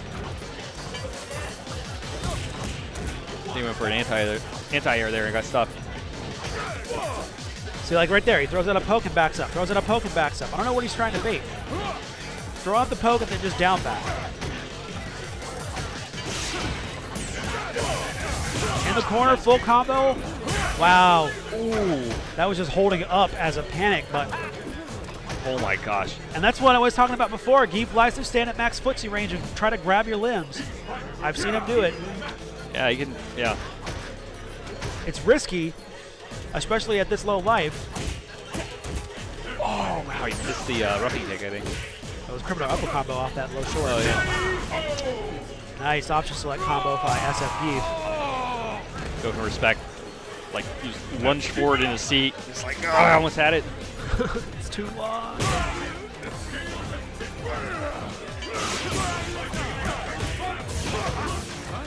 It's always rough, versus Zangief too, because you got to play the match like so slow, and it's such a grind. And you're like, oh my god, I just lost it by a pixel. I'm having to do it again. Are you serious? That exchange was very impressive by SF Geef. That standing short blocked and just walked up and SPD'd him. Very consistent, very confident pressure. He's looking super in control right now. Oh wow, got the jab. Yeah, crazy. Well, look at the range on that jab. It's really great. He puts his whole arm out there, and Zangief's arm is 10 miles long. So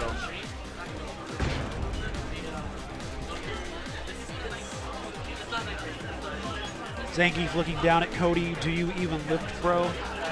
Obviously, the answer is no. Got Laugh and Infiltration off to the side. That definitely is Laugh. That is Laugh. And Momochi too. So we could have some heavy hitters stepping up here pretty soon. Looking out through the crowd, I see your coworker. Oh yeah, Peter Rosas. Peter Rosas. Senior Online Community Specialist. I like his full title there. Yeah. What's your full title? Digital Media Specialist. Nice. Cap Cop. Cap Cop. Cap Cop. All right, so yeah, Momochi is stepping up, and this other guy does not look familiar.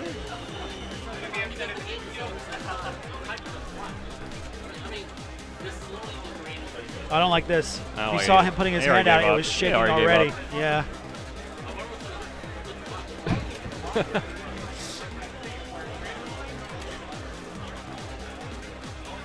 The mind games before the tournament starts. Yeah. If you guys, this is a pro tip. What you do is you unravel your joystick, and then you give the cord to the other guy and tell him to plug in your stick. That's what I would do. Exactly. And that's how you assert your dominance before the match starts. You think I'm kidding, dude? No, I'm serious. That's how I made pools at Evo, man. Well, you're the best Sagat. Yeah, actually, I was just playing vanilla Sagat. That's how I got. That's how I got pools in Evo. But I would make Momochi plug in my stick. Yeah. Moran and I had this joke last night where it's like you walk up to somebody, you say, hold my drink, and then you hold your drink and you just slap them as hard as you can. Because they can't do anything. They're holding your drink. That's what you do in this situation. Here, plug in my stick. Just slap them. What do you slap them? Okay, I didn't take it that far. Well, figuratively, you slap them after they stop plugging the stick. I got you. But yeah, next tournament you go to, try it. Have someone else plug your stick. If you don't win, I'll give you a full refund. I guarantee it. Okay, so he's looks like he's a Blanca player, and then sure everybody watching is no stranger to Momochi's Cody. E.g. Momochi. The Serious, you're much more well read than I am. The Serious, is that? I don't know. That sounds good. The Serious. HDB versus EG. Right here, Momochi is just establishing space, seeing what Viserys is all about. You have to wonder how much Blanca experience Momochi has.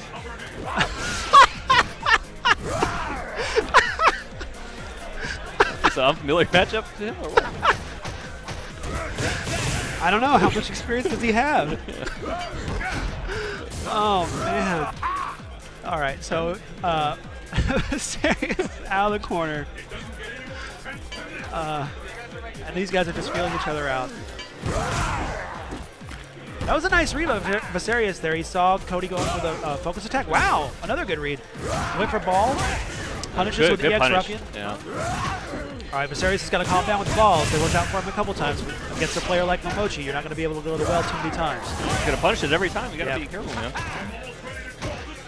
That's sometimes a problem with a less experienced player who's playing a player like Momochi. You get something going, and you're like, all right, that worked, and then you just do it a bunch. Yeah. And then, of course, he's going to capitalize on that. All right, see if he goes for the ultra setup. Oh, no. Oh, wow. Is that overhead? I'm not sure. I believe so. Who knows? Blanca, what does it do? Yeah. Magnets, how do they work? All right, Chuck and Gravel. Trying to protect his life lead with 12 seconds to go. It's actually doing pretty well. Oh, nice read. That's like the unblockable. I always eat that. But 9 times out of 10 off a forward roundhouse, Cody's going to go for a throw. Oh, wow. Really strong round from Viserys, so. He kept his composure. That was just a legit loss right there. Yeah. 1 second to go. He didn't. He was, early on he made a few rolling balls, bad rolling balls that got punished, but besides that, he played pretty solid.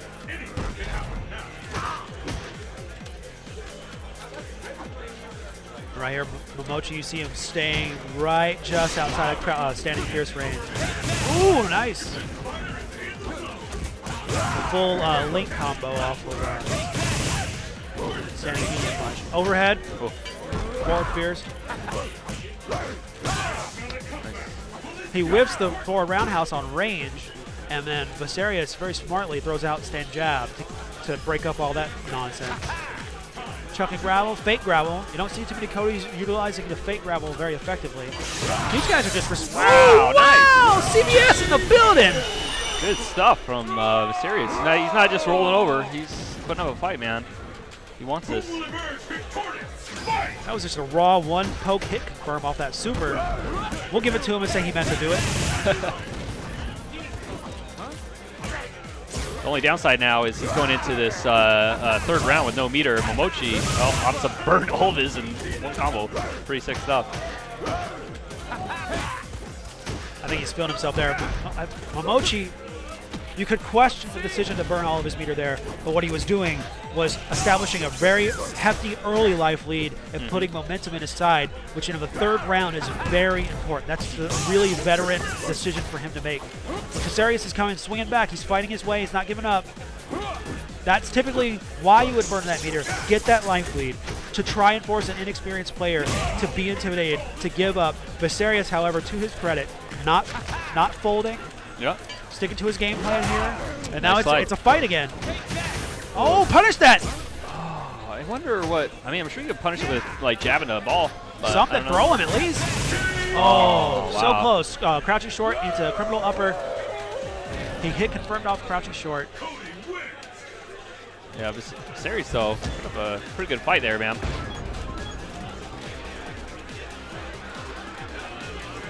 It's consulting a friend of his, Yeah, maybe Viserious' homeboy is giving him some tips. maybe a Cody player himself. It's the battle of the sexes. All right, got it.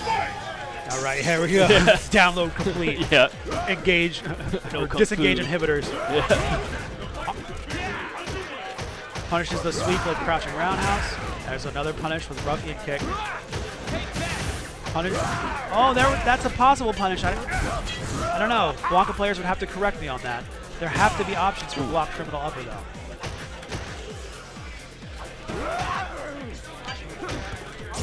But yeah, I mean, maybe Harrison can correct me here, but I think it's like -4, -5 or something on block. Stand jab hit confirm should be able to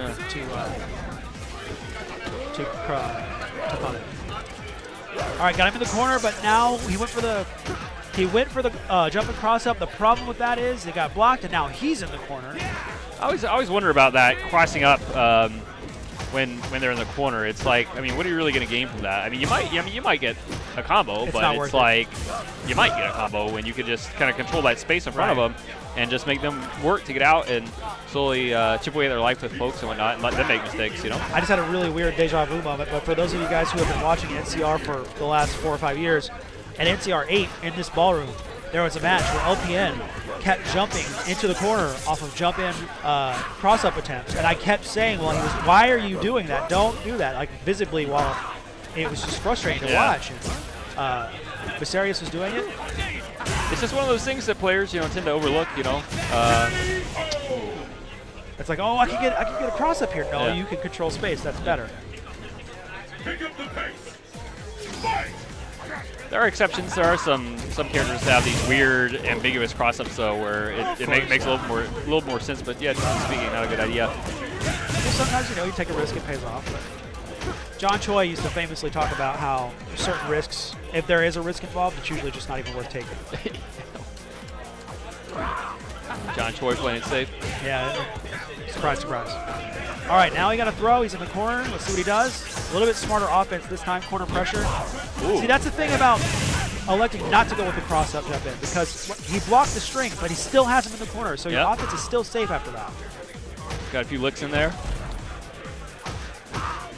He's got to be a little bit more aggressive here. Don't let Momochi out of the corner. He's backing up too far, trying to bait offense, but here it is, jumping back. Maybe not the best call. Push him back into the corner if you can. Blanca doesn't have the most intense corner pressure, but it's Street Fighter, so anybody in the corner has a disadvantage.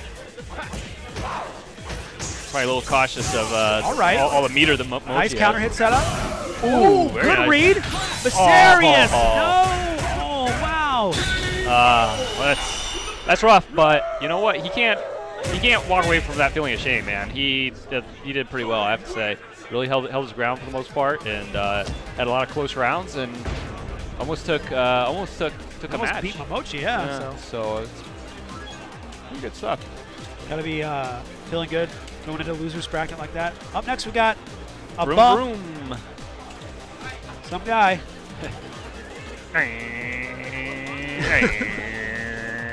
See you later, losers. It's Infiltration versus Psy. Yeah. Up next. Oh, LB? Yeah. Psy? Look at him. Something went over my head. Oh, Gangnam Style. Oh, Psy. Oh, okay. What are you doing, dude? You're killing me. Are you so racist, dude? It's like nonstop. Look, no, he man. looks like him. Look at him. That's not racist. Why, because he's Korean?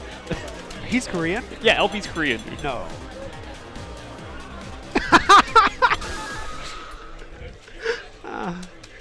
All right, Infiltration versus LB. I love you, LB, but this is going to be a mauling. Does LB still play Ryu? Who knows? I mean, This guy hasn't played Street Fighter in years. It's just like showing up. He's like every NorCal has been in this room. Our heyday was like 6 years ago when you could play End Groove. And he's going to get bopped right now. This is how you know that Infiltration is going to win. He didn't even bother to consult his notes before the match. Yeah, He didn't even look. He just sat down. Just looked him in the eye like, yep. Yep. Yep. He can look at. He gives you that 1,000-yard stare. He looks into your soul, and then it's over. He can judge the weight of a man.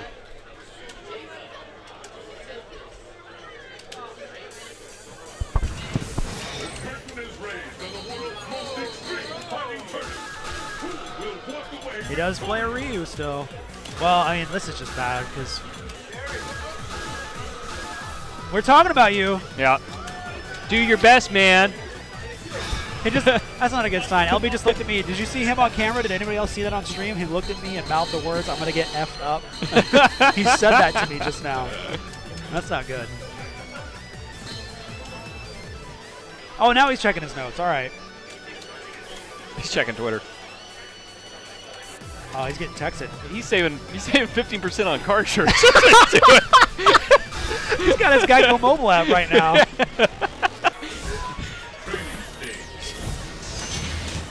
He's shopping for a good deal. LB playing Akuma. Infiltration. I think that switch to Ryu. Yeah, the name's wrong. Who will emerge a champion? Fight! I like how the names are wrong and the He Harrison just just walks walks away. off. All right, my job here's done. Chris, can you change the names, please? Yeah. They're backwards. He's going to leave it. All right, let's let it rock. Yeah. Yeah, Infiltration playing Akuma. LB playing Ryu. I mean, yeah, Infiltration just, yeah. Well, LB, right here, what he needs to do is just go in, basically. Not make one mistake. Yeah, ever. well, no, just who cares? Go in, dude. If you feel like you're going to lose. Actually, you know what? Like, truthfully, I think that's a pretty good strategy against Yeah. Infiltration. Just go ham. Just like. Against any player, don't respect them. A top player, don't give them the J-Wong effect.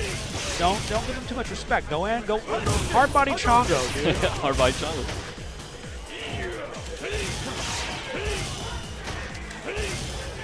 Right now he's Chris playing a G little with- bit methodical. He's taking a little bit too much damage getting in there, but it's not terrible. Focusing out the fireballs. Oh, nice read.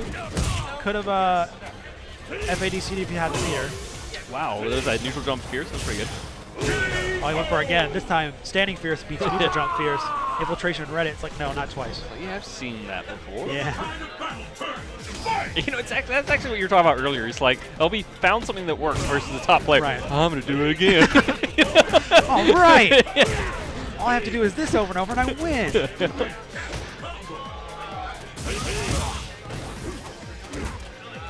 And this is where I think it's going to start to fall apart. Got him in the corner. Yep.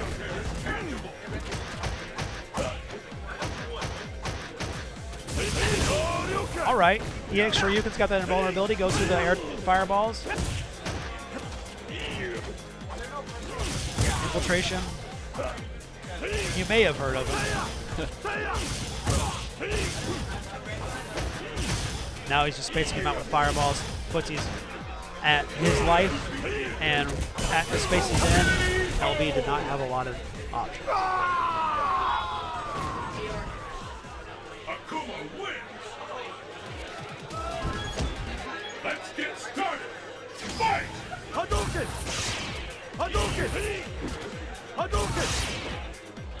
Right now, LB desperately trying to find an avenue of approach.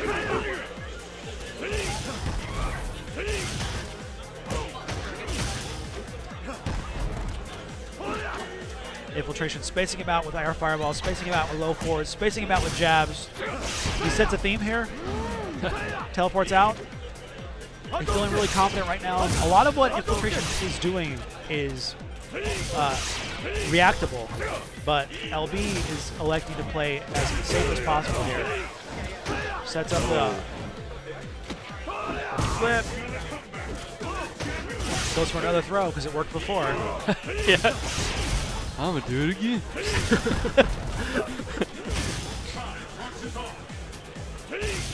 But yeah, Infiltration he's just not letting LB get he's anything basically going. just saying no, you don't get to play. Yeah, you don't get to play this game. Nope. This is my game, my favorite game. I play this game more than you. And I mean, like, for those of you guys at home who are watching this, it may not seem like Infiltration is doing very much. He's just some pokes here or there, a fireball here or there.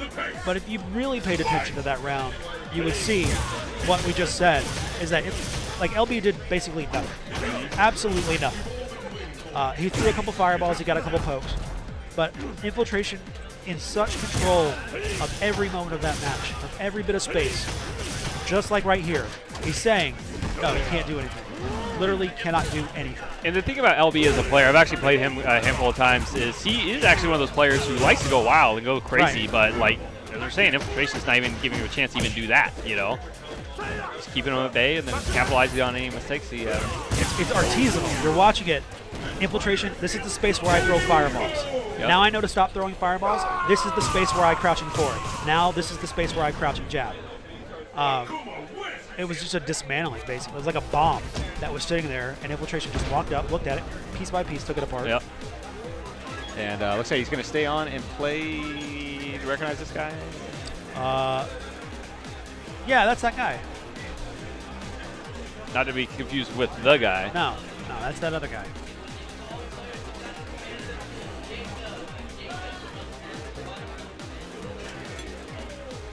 So I think this will be one of the last matches we'll be commentating. We'll probably be switching out pretty soon, as I understand it. I know. Well, I think you're going to take a break, and it's going to be myself and dédicace for a little bit. Oh, really? Oh, okay. Yeah, Chris was saying that stay on until about 2, then switch it up a little bit. So one more? Okay. Yeah, sounds good. But yeah, once again, thanks for watching, everybody, and putting up with my sarcastic commentary. Hey, I love it, dude. It's good to do this with you. It doesn't feel the same without you behind the booth, so I'm glad that you're here. Yeah, try to keep it entertaining and with a little bit of insight here and there. But yeah, if you guys are watching, again, be sure to tweet it out with hashtag NCR11 and Street Fighter 4 on iPlayWinner. And they're doing the finals games, finals for certain games upstairs on Team Spooky. So yeah, post up on Facebook, Twitter, NeoGaf, Capcom Unity. Capcom Unity, shout outs. Yeah, Capcom Unity. Got a lot of Street Fighter Warriors on Capcom Unity.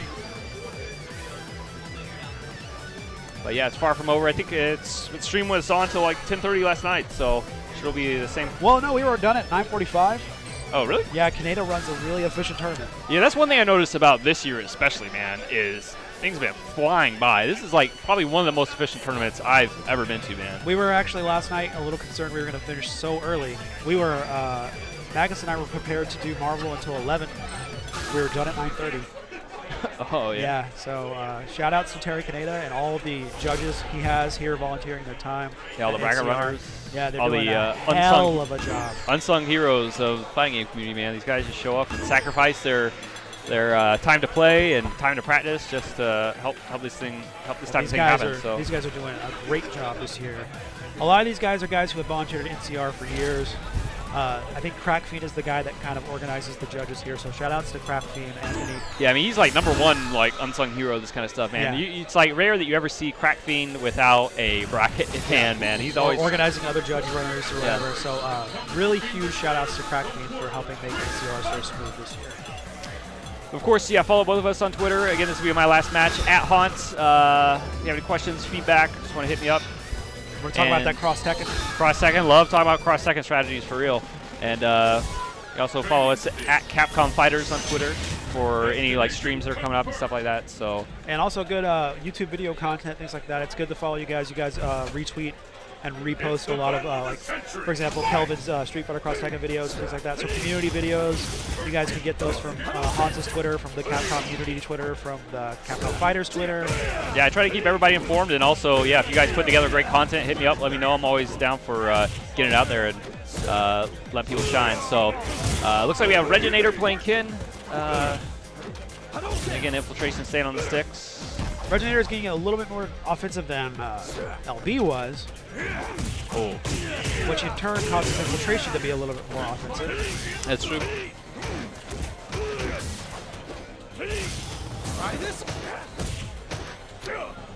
No mistakes here. Ken does have a couple of mobility tools that will allow him to get around some of the lockdown from Akuma. The step kick can actually be used as a momentum movement tool to get around air fireballs and things like that. Yeah, I think that's what we're seeing here, and that's sort of the difference between the last match is we're just seeing that, yeah, Ken has a little bit more mobility, and it'll make a few more things happen, but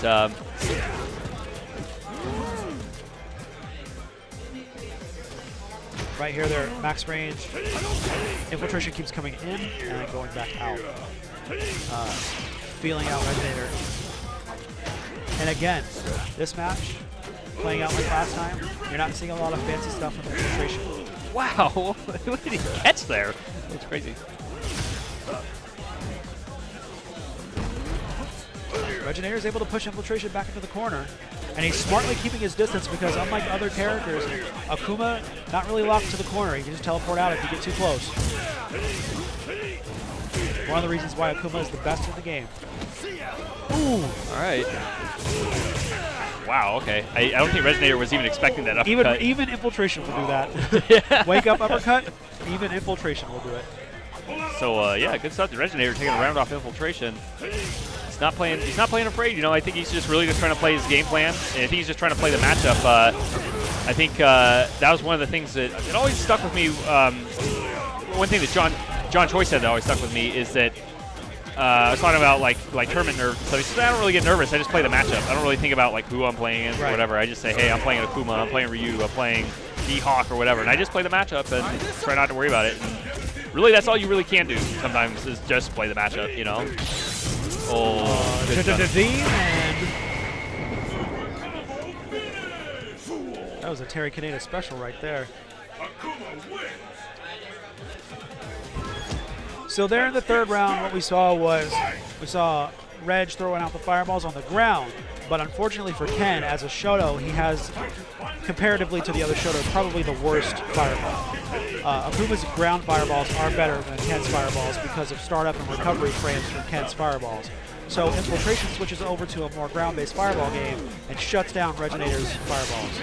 If it keeps up this round, I would not be surprised to see more ground fireballs. There they are from Infiltration. Yeah. Focus attack through the pokes, goes in for a throw. Nice tech. Reginator. Infiltration working on a perfect right now.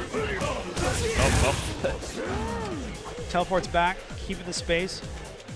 Basically, Infiltration in this match has been reacting to Reginator, and then with his own offense, he looks the best, he looks the most comfortable with a starting position of about 3/4 screen, and then he picks his angle of approach and comes in. You see him, if the neutral game moves into half screen or shorter, you'll see him backed up to that 3/4 screen range and approach the neutral game from that range. That's his most favorable range for approach. Right here, you might see him go in. There it is. Oh, good stuff. Oh, that's so dirty. The whiffs the far roundhouse. You think, oh, I can punish that. Then nope. Demon. Right here, you see Infiltration spacing back to 3/4.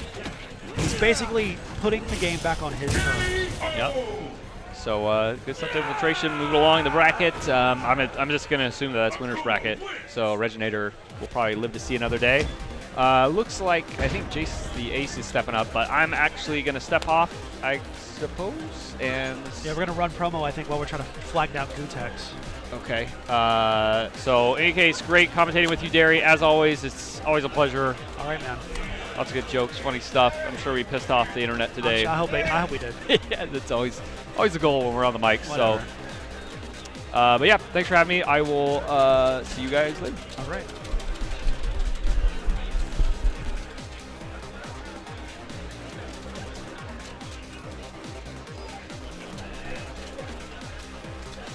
And bear with us while we make the switch over with commentary teams. I think we're trying to flag down Gutex. I'm going to step away from the microphone for a second, but we're switching over. It's still going. Don't nobody go nowhere.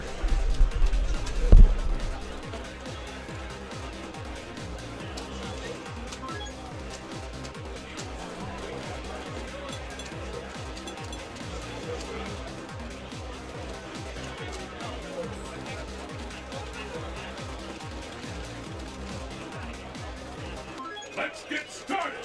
Fight! Hey, you know what? Let's run it. Let's get him over as soon as possible. All right. We got the promo on your screen right now. You can save $80 off. $80. The MLG Arcade Fight Stick. I mean, this is the TE stick. That's a Sanwa stick. Is arguably, not too arguably if you're an 8-Arc fan, but it is the best stick you can get for fighting games. It is arcade grade parts, Sanwa parts, the same parts if you've ever been lucky enough to live near a Street Fighter 4 arcade cab, the exact same parts they use in a legit SF4 arcade cab. You just pick it up, put it in your lap. That's a Mad Cat CE, and you can save $80 at the Mad Cat store on the MLG model of the TE. This is El Cubano Loco. Please pay attention to the player cam this time. He has the funniest faces. El Cubano Loco makes the funniest faces I've ever seen a guy make. If he loses a round, his eyes will roll through the back of his skull. It will like he's trying to find something there. Yeah. Anyways, yes, this is Harrison on the mic. Waiting for a Gutex, I guess. Yeah, we're trying to find the get his model ass over himself. here. Rick the Model Martel, where is he right now? Where's Gutex? Everybody looks like they don't know. Gutex, he's on Gutex time. Yeah. Roger Dodger is here and he's on the case. Oh, wow. Where's Rachel? Swear at me.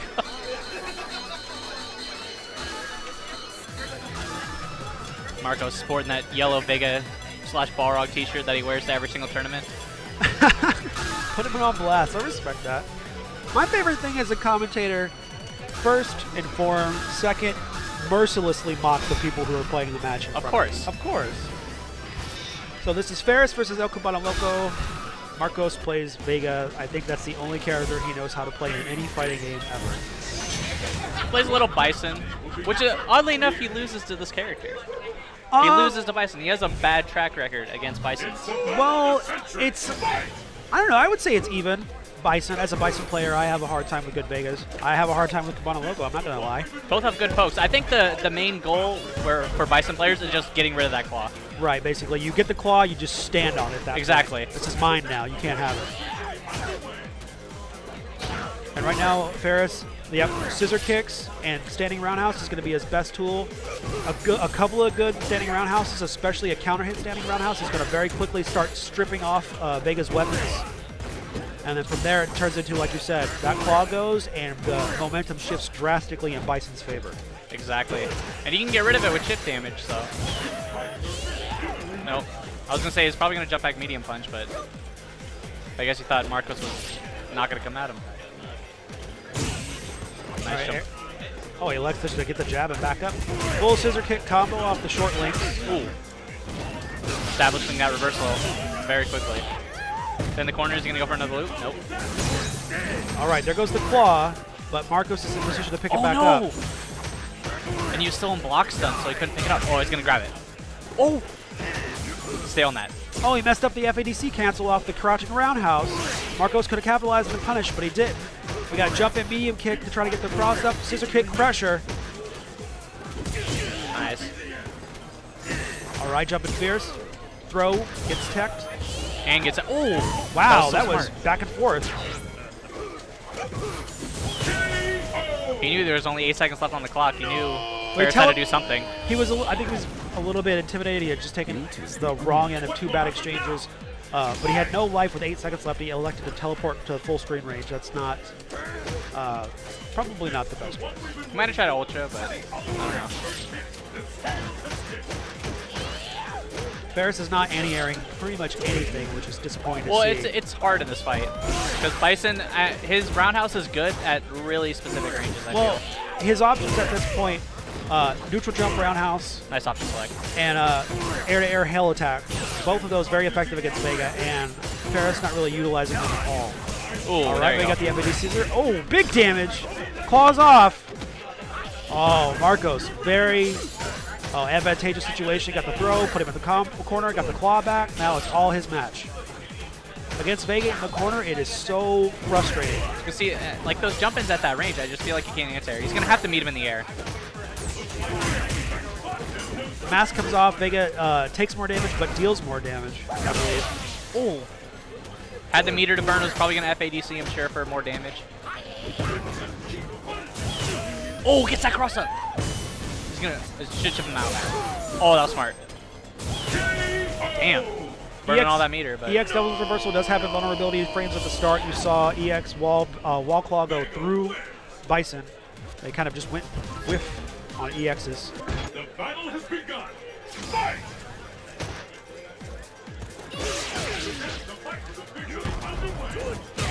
nice. Marco's really good at using that jump or neutral jump roundhouse to keep him out.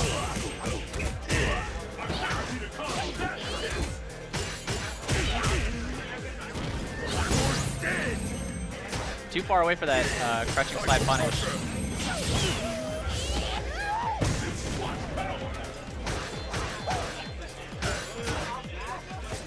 Alright, these guys filling each other out with pokes. There's the scissor kick pressure. Nice air grab. So he goes for a safe jump. Oh no. Everybody presses a button after that.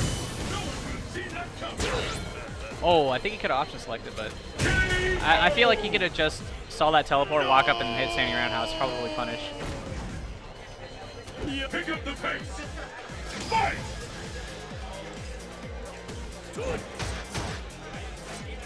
Ferris has done pretty well once he gets in, but he's just having a hard time doing it. Until he gets his claw, Vega's pretty much got this under control.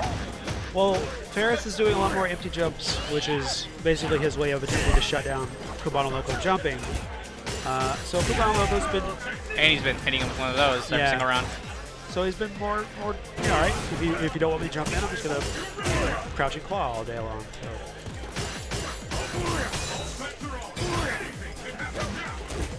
Nice, that's not safe from that distance. Wow, hits him with it again. Scoops up the claw. Oh, nope, stays on the front side. That was definitely a mistake.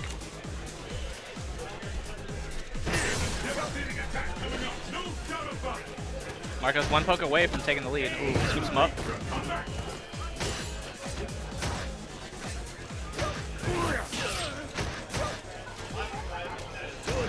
Oh, and this is very bad for Bison right now. Oh, he gets out though. And after that focus, basically Marcos had no choice but to back off. He didn't want to risk getting hit and losing the round. Bison's one of the worst characters when it comes to having to make comebacks. It just does almost no damage. Your only option is a situation like that, which is just to play smart, play tight, play safe, and hopefully you just do enough damage before the clock runs out to get the comeback going on. But if you're facing a life lead with the clock dwindling down with Bison, you don't get a lot of options. You just really have to be in their head, I feel like, as a Bison player. Well, he's a good character in the sense that, especially early on, you can poke out, do moderate amount of damage with his standing roundhouse and some of his other pokes, get a life lead, and then you control the round, basically, because he's so good at space control with his standing pokes and his normals. But in a situation like that, where it's basically the situation is reversed and he's trying to surmount a life lead, it can be frustrating because he does so little damage. His B&B does somewhere in the neighborhood of 120 damage. His standing roundhouse only does 90 damage. I think they buffed it, didn't they? That's buffed from previous AE down, or it was nerfed in AE, it got rebuffed in 2012. So his damage is, I mean, you can get some decent damage on things like crouch or jump and fierce combos and Yeah, possibly a little under like 300, I believe. Right, but it's just hard to mount comebacks with Bison. That backdash from Marcos was very risky, but the invulnerability saved. You guys really wise on using it too. Right. Oh, it was tough, man. You live and die by those crouching short links as that Bison, and he dropped it. Nice, finally. Oh no, but that's punishable.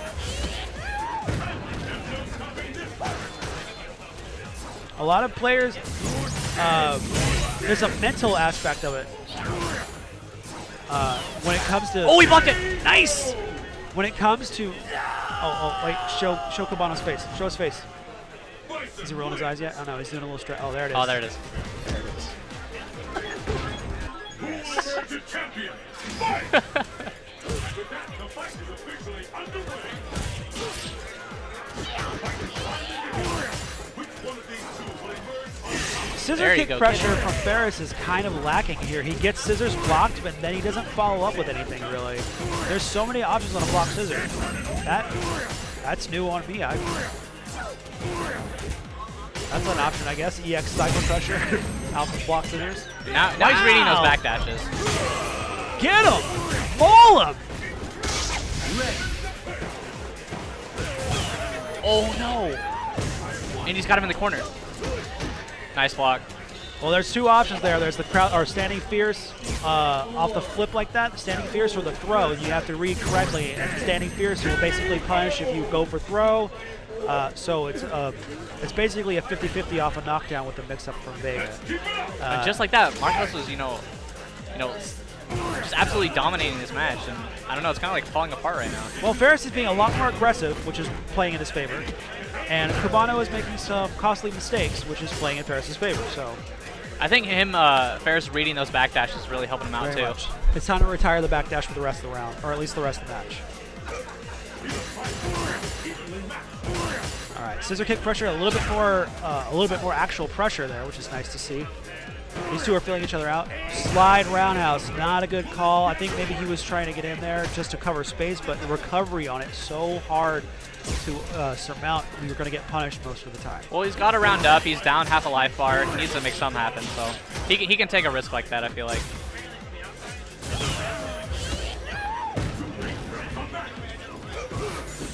And this round looking firmly in Marcos' pocket. Right now, I think Ferris is kind of admitting that right now. You see him doing empty devil reverses. He's just trying to build up meter for the next round, which is going to be game point here. It's time for one of those Yomi Milder. Oh, there it is right there. Yomi meter building where you just start whipping stuff full screen and just do a random full screen attack and get in. Oh, nice good. I think he was trying to go for that empty jump short like you were talking about before. It's worked for him a couple times, but both these guys are kind of abusing gimmicks and they're getting punished for it. They need to play a little bit more conservatively in this last round. Crouching short to standing medium kick is really good for Bison. I've not seen Ferris utilizing too many standing medium kicks, which is his best poke against Vega specifically because of the angle. But startup and recovery for standing medium kick and standing roundhouse for Bison is exactly the same otherwise. Oh, really? Yeah.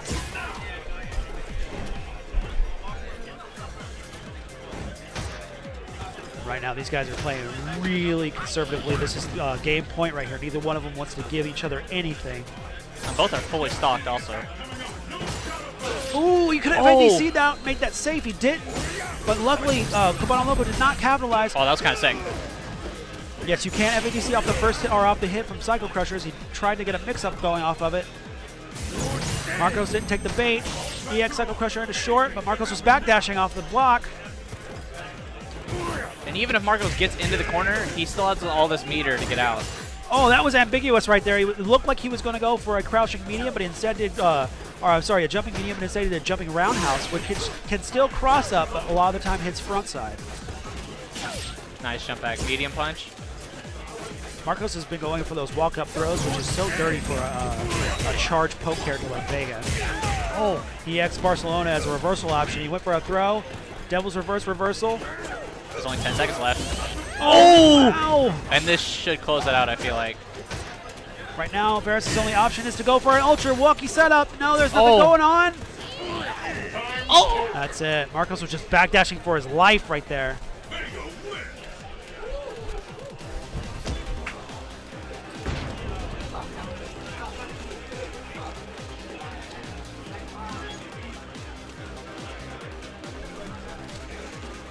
Gutex is missing in action. If you see Gutex in the venue, if you're watching the stream from your telephone or from a booth, send him to AE for commentary. Otherwise, we're going to get one-time hero on the booth for you guys.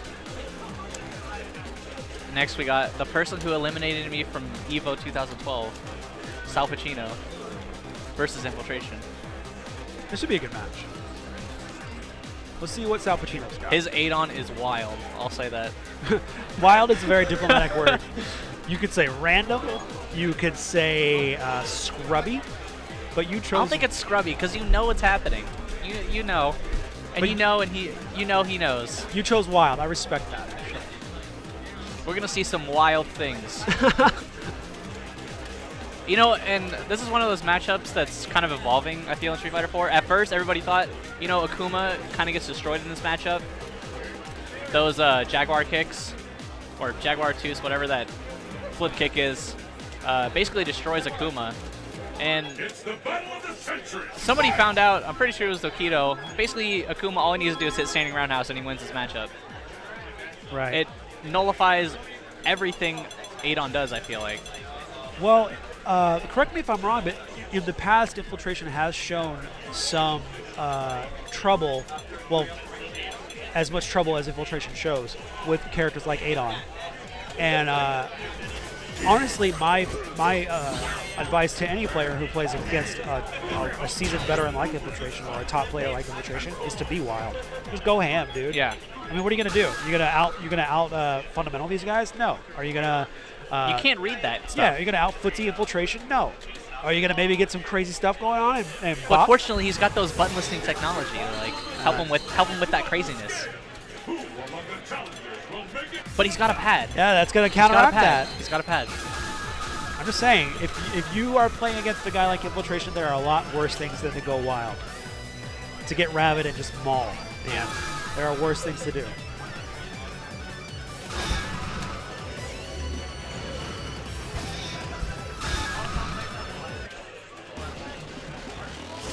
And this is one of those matchups where I feel you take that first round and wait it out Yeah. to see how crazy this person's gonna be I the would whole do rest the of the time. weirdest things that no one would ever do. Because, I mean, here's the thing. You're taking a calculated risk here. You're figuring, I'm probably going to lose at least one game versus Infiltration. So you may as well make this first round count. Do something extremely nuts, like that's going to make Infiltration question your sanity in the first round, and set that up. And then from now on out, you can play a normal match. Yeah. When he thinks that you're like drunk Mel Gibson, and he doesn't know what to expect from you, then you can really go in there and play a strong match. Not that that's what And I happened. think Infiltration kind of just flipped it around right there. Pick up the pace. Fight! Sal Pacino kind of burnt all of his meter the last round, so he's got a bar now. And he burns it right away. I don't like that. Dude. Go. There you go. Keep it up. Oh, those are definitely unsafe. I wouldn't. Oh, he's definitely going for an uppercut right there. Nice throw. All right, I got the vortex going on here. EX out. I respect that. I respect that. Goes for Jaguar twice. Gets punished. And now Infiltration slows the match back down. He goes for the Shoryu, burns his meter to make it safe, and then just chains a bunch of jabs to finish out the match. So I want to say he did jabs just to make sure he didn't backdash. Yeah. That's actually what a lot of people will do in a situation like that, because a lot of people will instinctually react to an FADC cancel by backdash. Oh, that jump fierce. Macho Man elbow right there. Okay, yeah, get out of the corner. Yes, like that's smart. He did the Rising Jaguar to get back out of the double corner as roundhouse. quickly as possible. Man, you gotta stop doing that. Yeah. Save your meter for less risky risks. Nice. Using that Akuma walk speed. Wow, nice block. It doesn't matter. All right, let's see the optimized combo. Can he kill him? Yes. He went for the chip damage off of Shoryu. Let him recover from standing fierce in the air. Hit the ground. Shoryu does a lot of chip after that. Nice read. Or he just threw it out there. One way or the other, it worked.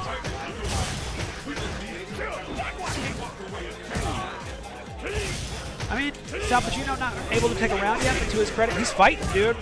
He is. Demon. That's the That's the button-less hearing technology right there. He's plugged into the Matrix. He is. Got him in the corner. Oh no, he blocked it the first time. Get in there, man. Oh no. That's a heartbreaker. You hate to see that sort of thing happen. Infiltration takes it.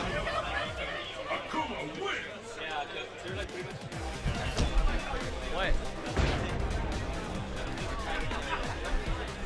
All right. Right now?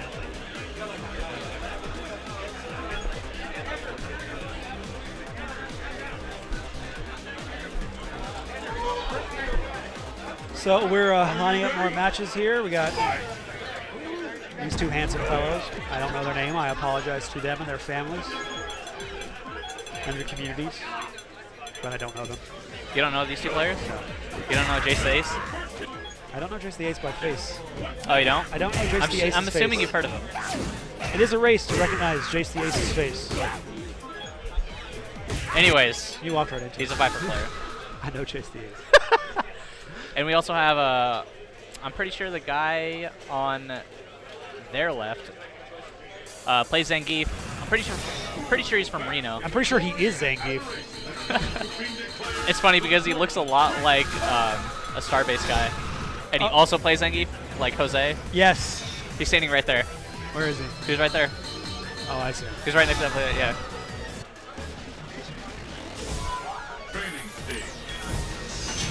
Chris has got to update these scores. It's currently 0-0. Ooh, he's playing Oni now instead of Zangief. Or maybe he's always been playing Oni. Pretty sure he's always been playing Zangief. Let's get started. Fight!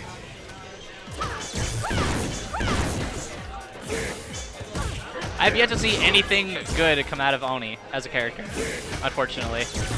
I think there was some week one, month one gimmicks with Oni that people were doing, but Like that right there? Yeah, people adjusted to that pretty quickly, and then after that happened, Oni turned out to be a character that is just kind of basic and a little bit lacking, I think.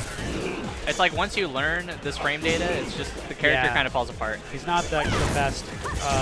He has a lot of good tools. He does some decent damage with his combos, but he's just overall just kind of a mediocre character. Not a bad character. All right, we got Leonicio, one-time hero, stepping in to do some commentary with me.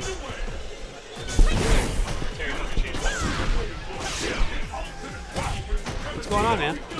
Oh, you know, changing shirts. Just so warm in here. It's sweaty. Yeah, so how's Jace the Ace doing overall? He just lost the first round. And here we go. More Oni damage. Jace is kind of backdashing. That's a little bit of a panic move on his part. He's going to get punished for that if he's not careful. Shorts into Thunder Knuckles, burn kick mix-ups, overheads, more Thunder Knuckles, more Thunder Knuckles. Just pretty much doing whatever he wants to do. Well, with Thunder Knuckles, it's kind of like, why not? You know, it's relatively safe pressure. It puts you in advantageous position on hit or block. If armor breaks, it's really amazing, actually. It gets overlooked a lot because of Viper's other amazing tools. But EXI's moment of burn kick. Well, I'm glad he DP'd there, but like... Now Jason's feeling himself a little bit. A little desperate. Well, I think he just ate 3 chunks of his life bar and got a little scared. Now he's dizzied. So that was a tough switch of momentum. You had Oni taking the first round, then just Jace the Ace comes roaring back like a tornado. well, what I really wanted to see is, you know, Oni living up to his name. He's more like what the Japanese call like a bear. Like attacks you, hits tons of damage. But if he keeps taking wild guesses, yeah, Jace is really feeling his groove. He's just doing whatever he wants. Well, basically at this point, Jace has won. He's won the match because he's obviously doing more damage or whatever the fundamentals of Street Fighter. But the main reason why he's already won is because he's forced Oni to play the game as he wants to play it. It's Exactly. basically like he's controlling both sticks at this point. He's like, all right, now you uppercut so I can punish you this way. Yeah, That's why definitely. he's won. Yeah, definitely some Psycho Mantis type of play. Right. I see you like to play Castlevania. That sort of stuff, you know. Psycho Mantis. And now I think he's realized that as long as he can get past this mix-up, he might be okay.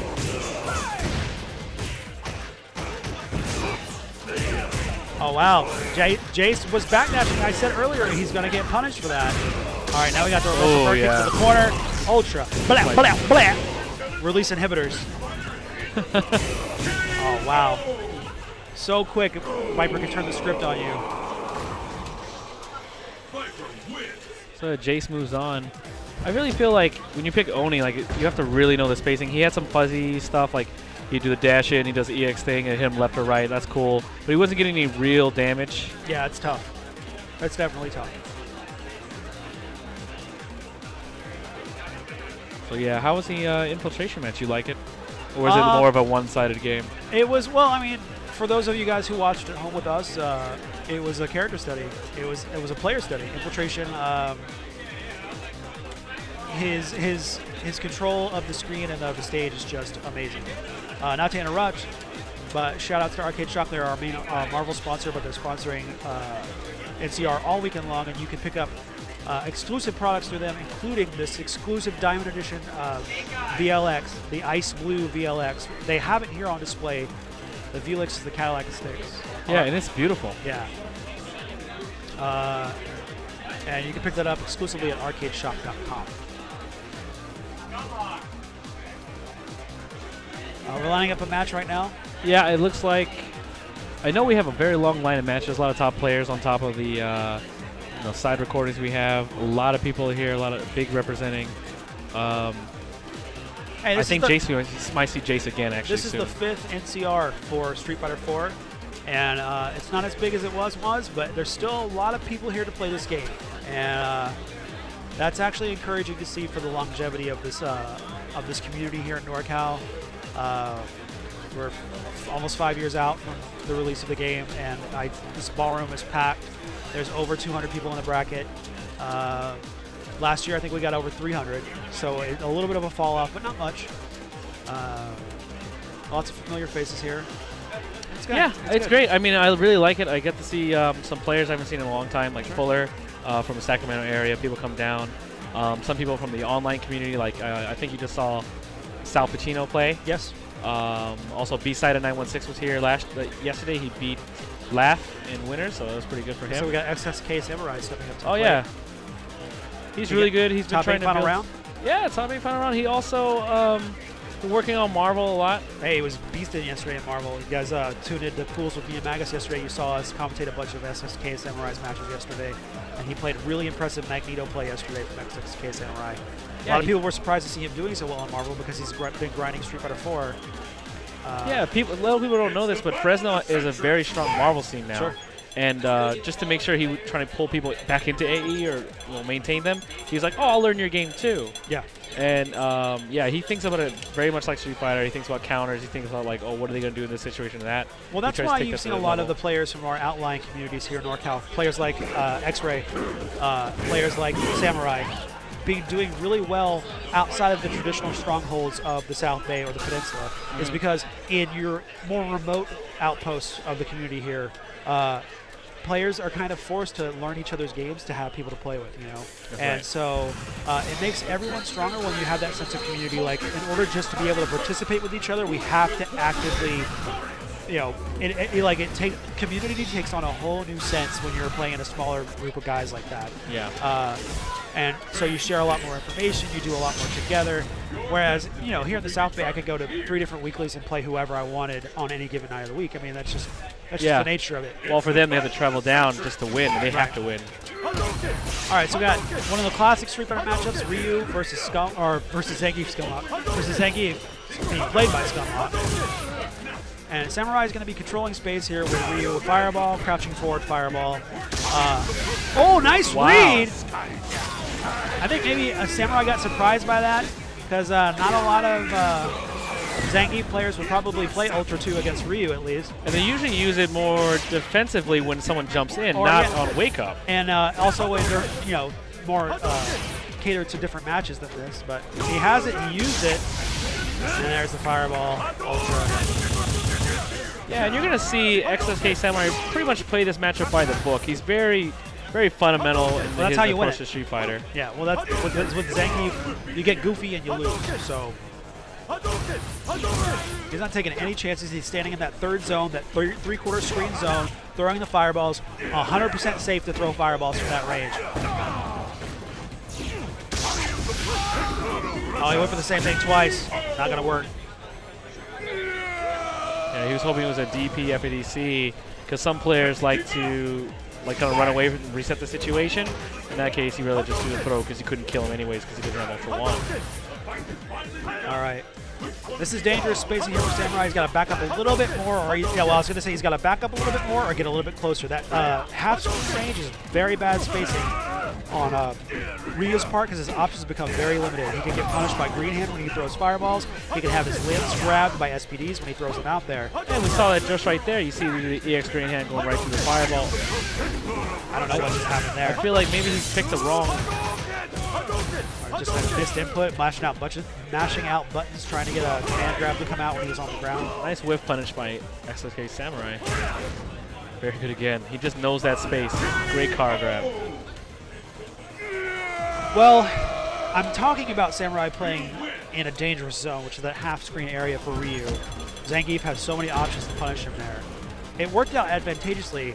I think Scumhawk perhaps not as experienced with what to do as Zangief from the half-zone range. You're going to be using your green hands, you're going to be grabbing limbs with SPDs, and you're going to be using longer range pokes. Right there you saw Samurai playing footsies at half range and winning because Scumhawk honestly should not have been playing footsies to begin with. Yeah, he needs to get close the distance and start using a standing medium punch. Right. Very good. Very nice, actually. Oh, I love it. All right, now calm down, go for a different mix-up. Backdashing. If you see from now on, Scumhawk, download that. If you see that, you're going to be green-handing. Hopefully, we'll see him doing that. Went for a low 40 EX fireball, trying to go into ultra off the hit confirm. Nice. All right, full combo. Yes. Now we got to set up a mix-up. Oh, that's a heartbreaker. The double jab Shoryu, the Xbox special, baits the EX grab and walks right into a regular grab. Great. Oh wow. I like how he used a low forward to lower his hitbox and then DP him on reaction. Oh. Excellent play by Samurai. That was a heartbreaker of a round. Scumhawk, when he lost it, took his hands off the stick and pointed to the heavens, rolling his eyes back. We'll see if he can come back. Oh, nice. You hardly ever see that neutral medium punch. That was sick. Yeah, some really nice stuff from Scumhawk, like using nice instant overhead. Wow. It looks like Samurai has his number. He's figuring out all his tendencies, except for that. Well, Samurai's been baiting some stuff because it looked like Scumhawk was a little afraid to mash SPD on Wake Up. So Samurai's been a little bit more comfortable standing next to him, but he's paid the price now for 2 grabs. Punish again. Ooh, that was the full H grab. Here we go. All right. Wow. Scumhawk reads a backdash with the EX green hand and punishes to finish the round. I think that was a good option either way. Could have chipped him out. It would have put him in a better position to follow up with a combo on block. Yeah, this is the second time where SSK Samurai's on the ground, and he has about 2 bars, but he doesn't DP. Very interesting play by him. I think he just wanted to save it for positional stuff later.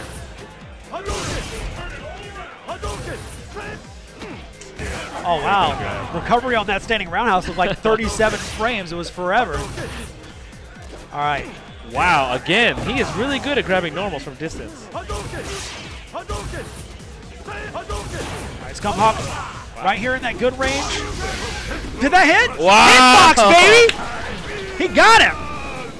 This might finish him. Ooh, close. What will happen? Oh, nice. Oh, is that quasi-instant overhead? I don't think that was exactly instant, but that was the idea he was going for with that early jumping short. The battle has begun. It might even be a fuzzy guard setup for only 30 damage. Yeah. Like, the new stuff is really, really good. All right, standing medium kick. Now he's in that half-screen range, which is advantageous for him. Let's see if he can do not jump in there. That's of all of Zangief's options in the half screen, jumping in is probably the absolute worst against a character like Ryu especially. Yeah, you need to kind of predict where he's going to throw the fireball, and if you can try to memorize these spaces, maybe you'll get it, but a player like Samurai is not going to let you get that easily. Right. All right here he's just playing really patiently. And you know what? He has given Samurai a little bit of a life lead, but it's okay if you're playing Zangief. It's more about space. It's less about life, and it's more about space. If you're at home and you get discouraged in a situation like this, you've got ultras, you've got grabs, you can turn that damage around real quickly. It's about space, it's not about life. Space and time. With 50 seconds left, this is plenty of time for him to cover the distance and then just take out Simon. Right.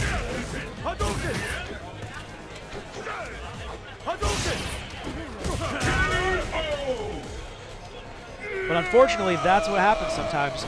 You have to play consistently. You can't let getting chipped out or getting loose hits bother you, but sometimes, as Zangief, as is the nature of the character, you just take too much damage, and there's no way to get in. Now he has Samurai exactly. Oh, nice! Ooh. Full range jumping fierce punch. I like Samurai's challenge right there. When he did the jump in fierce, he knew he was pretty much too far to combo, so he does a DP just to punish a failed combo attempt. Samurai's getting a little aggressive here. He's got the life lead. He's on the hill. What a read! Wow. Huge, man. He's been on point with those the last 2 rounds. We saw him throw him out foolishly before, but he's made an adjustment. Whoa, have his life bar. All right, let's see what he's got. Oh, wow. I think he tried to read a backdash with some sort of option select there, but he threw out medium punch instead of jab. Instead of Dream Hand, yeah. Oh, that's a heartbreaker. Really good fight by Geef. Almost managed to get one over on SSK Samurai, top 8 final round player, but Samurai walks away with the victory. And I'm not sure, there's so many players sitting around the station, I'm not sure who we got coming up next. Yeah, I've been told about other matches. I'm just waiting for them. Like, I know SFG is going to be back on the stream. I'm pretty sure Jay should be back. Well, these pools are kind of shallow. I think they're 16-man pools or 32-man pools, so we should be seeing a lot of the same players here for the next little bit. Yep. Have you been able to see any Momochi play? We did see Momochi play earlier. He played a Cody player, Basarius, I think his name was. And I'm sorry, he plays Cody. Wow. He played a Blanca player named Basarius, and he actually, it was a good match. Oh, okay, good. Yeah. Yeah, so it's really good. I really like NCR has a lot of international players. It was disappointing not to have Daigo this year because normally he always comes. Yeah. But I mean, this year we have Momochi. Momochi's great. Well, we've got Momochi, we've got Infiltration, we've got Laugh, we've got Air from Canada. We have Chai Rithi from Canada also. Chai Rithi. We've got a lot of great Marvel talent here from abroad. Oh, Kane Blue River's here. Kane Blue River is here. There's a couple of players from Mexico here this weekend. So a lot of international talent coming out for NCR.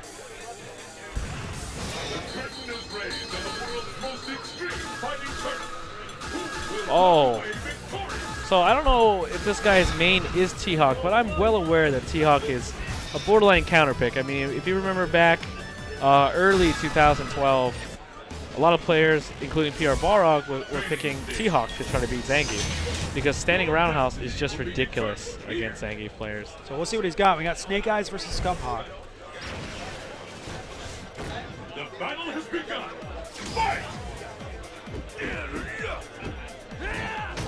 Now you see the battle of the standing roundhouses right there. Jumping fierce into the string.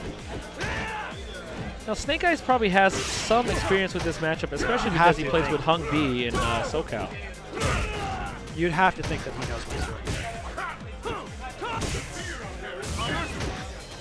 Yeah, just like we saw in SF25 in LA, Snake Eyes has experience in matchups that you wouldn't even think. His Zangief mirror skills are like beyond. So he's doing a footsie game, punishes the standing roundhouse with a 360. Goes for an instant overhead. Great 360 punish he landed. Snake Eyes putting it away soundly. Scumhawk needs to change his game plan here. I think he needs to make some small adjustments. I think the game plans might be okay, it's just we're not really seeing. Wow, see that roundhouse? He stood right outside the range and then he whiff punished standing roundhouse. Excellent play by Snake Eyes. He's doing it again and again. He definitely knows the matchup. Snake Eyes is one of my favorites to make top 8. Oh, you like him? Oh, I love him, man. He plays like you're playing Super Turbo.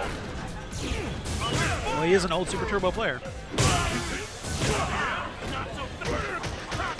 And his footsies are just really good.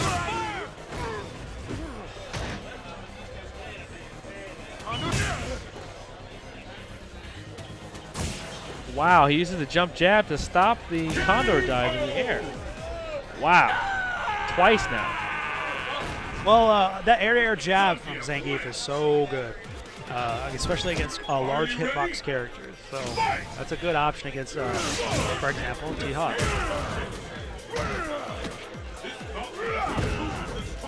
Man, you never expect to get thrown by Zangief.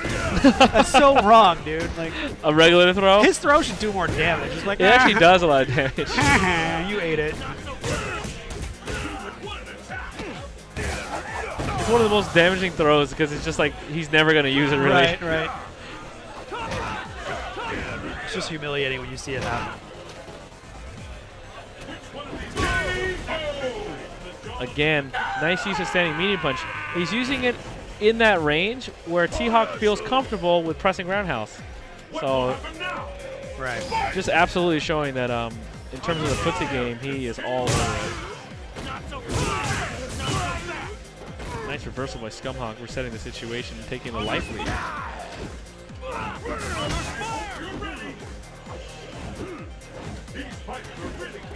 Yeah, I like he's using it, but I want T-Hawk to like make sure he doesn't try to lose the screen advantage because Zangief is fully stocked, ready to take him out. Right. Oh, great tick grab by Snake Eyes.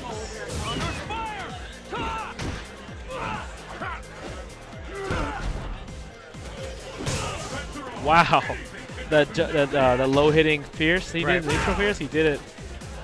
That just seems to like shut him down. And now Scumhawk has his back against the wall, and I think he's gonna go down. Ooh. I think Snake Eyes was looking for a jump into Ultra 2 to catch that jump away, but maybe a slight execution error.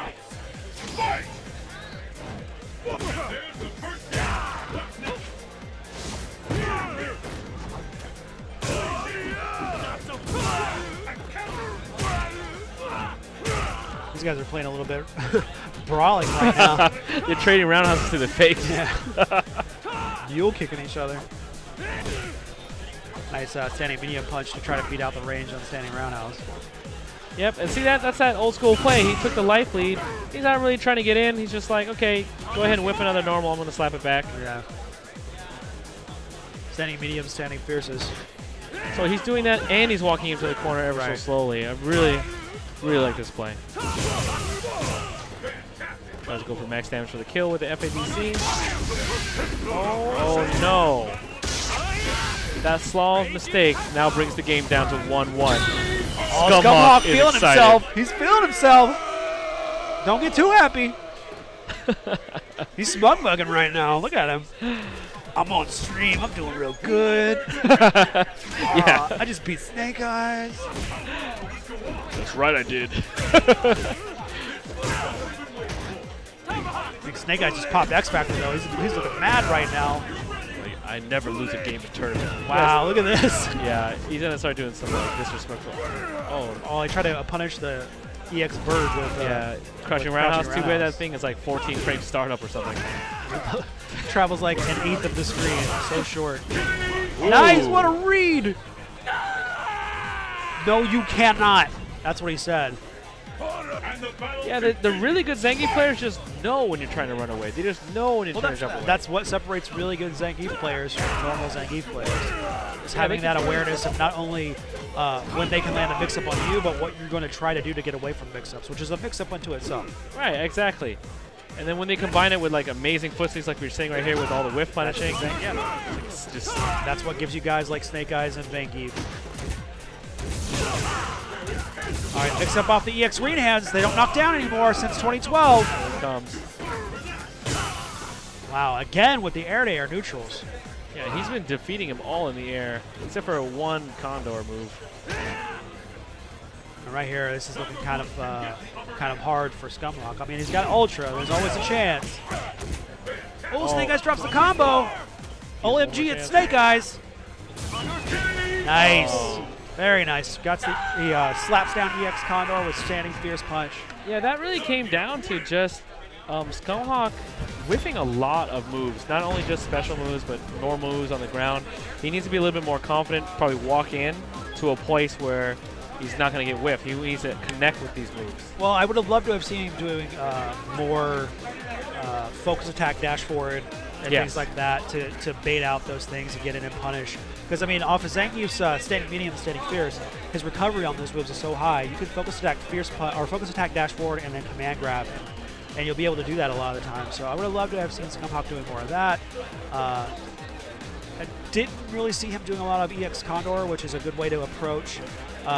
It will beat during its startup. It will beat Zangief's normals when they are in active frame. So it would have been a good way to do that. But yeah, I felt like he was complacent when standing outside that roundhouse range. If he were to do even little things like you do a small dash forward and then try to grab the startup of one of the Zangief's very slow normals, you'd be good too. It's the same thing. You could always just grab the kicks. I mean, if he's going to throw out medium punches, why not grab his hand and spin him around a little bit? Take him for a dance. Take him out for a nice date. All right, we got Crackman coming up. This is NorCal's hero right here. Goofy looking dude. Yeah. I mean, he's going to replace his glasses, as I heard. So goof troop to the day he dies. Look as ridiculously goofy, yeah. Crackman's one of our better boxer players. At NBR, he plays second. No, I'm sorry, he plays third, losing only to the beast known as Tiger Sean. Tiger Sean, we saw him earlier with a heartbreaking loss. Oh, yeah? Yeah, he lost. He lost to, oh, I forget now. Anyway, we got Windoof. Jury player. If a jury player knows what they're doing, this is actually a pretty good matchup for jury. We'll see if he is one of them. He's starting off to the right start. He's trying to zone him, trying to use fireballs. Nice normal right there.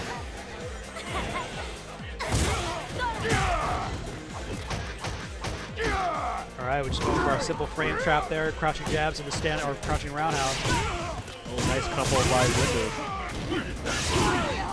Use the EX armor to get in there, punish the jump in.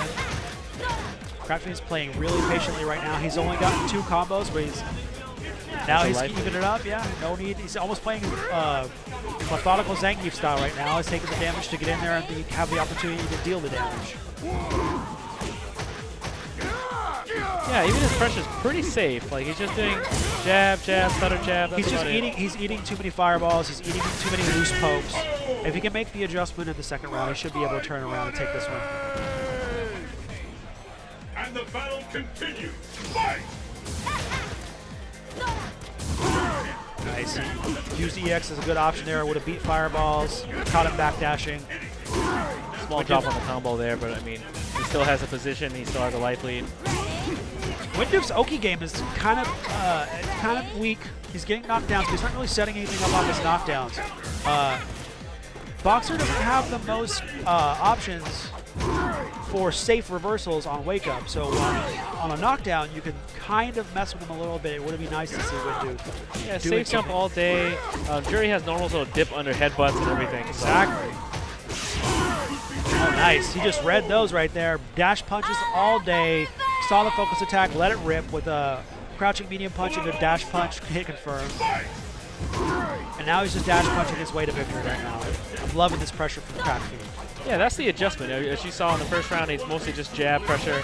Now he's like, okay, I'm going to do a bunch of dash punches, which aren't being punished on block because he's just being hit. Oh, big punish. And he's not hoarding his meter. When he has it, his EX punches in there. Ultra, there it is. Gets the full screen into the corner. Now we're going to see some jab and dash punch pressure. Wow. Textbook, methodical. Crackfiend stalking him down, putting him into the corner. Just dashing, dashing, dashing. Yeah, he doesn't really have to seem to have an answer for all the dash punch pressure. I'd like to see at the very minimum like a full focus couple. Or well, here's what's happening here. Windoof, at first, when the dash punches began, was attempting to use focus attack as a way to bait and punish. But Crackfiend has made his adjustment and has moved into crouching medium punch range and is chaining his dash punches with crouching medium punch. You're seeing him use crouching medium punch as a hit confirm against the focus attack. Yeah, absolutely. It's definitely screwing any of the earlier backup plan from him. Like Jury needs to, like you said, his wake-up game is kind of weak on Boxer even when he gets a knockdown. If he can just adjust that, if that's in his repertoire, he might be able to make this a little bit more competitive. Jab, jab, medium punch, and that's his hit. That's his hit confirm string that he's using here. Oh, nice counter hip setup. It was close short. Close strong. Yeah. Close strong is just really good.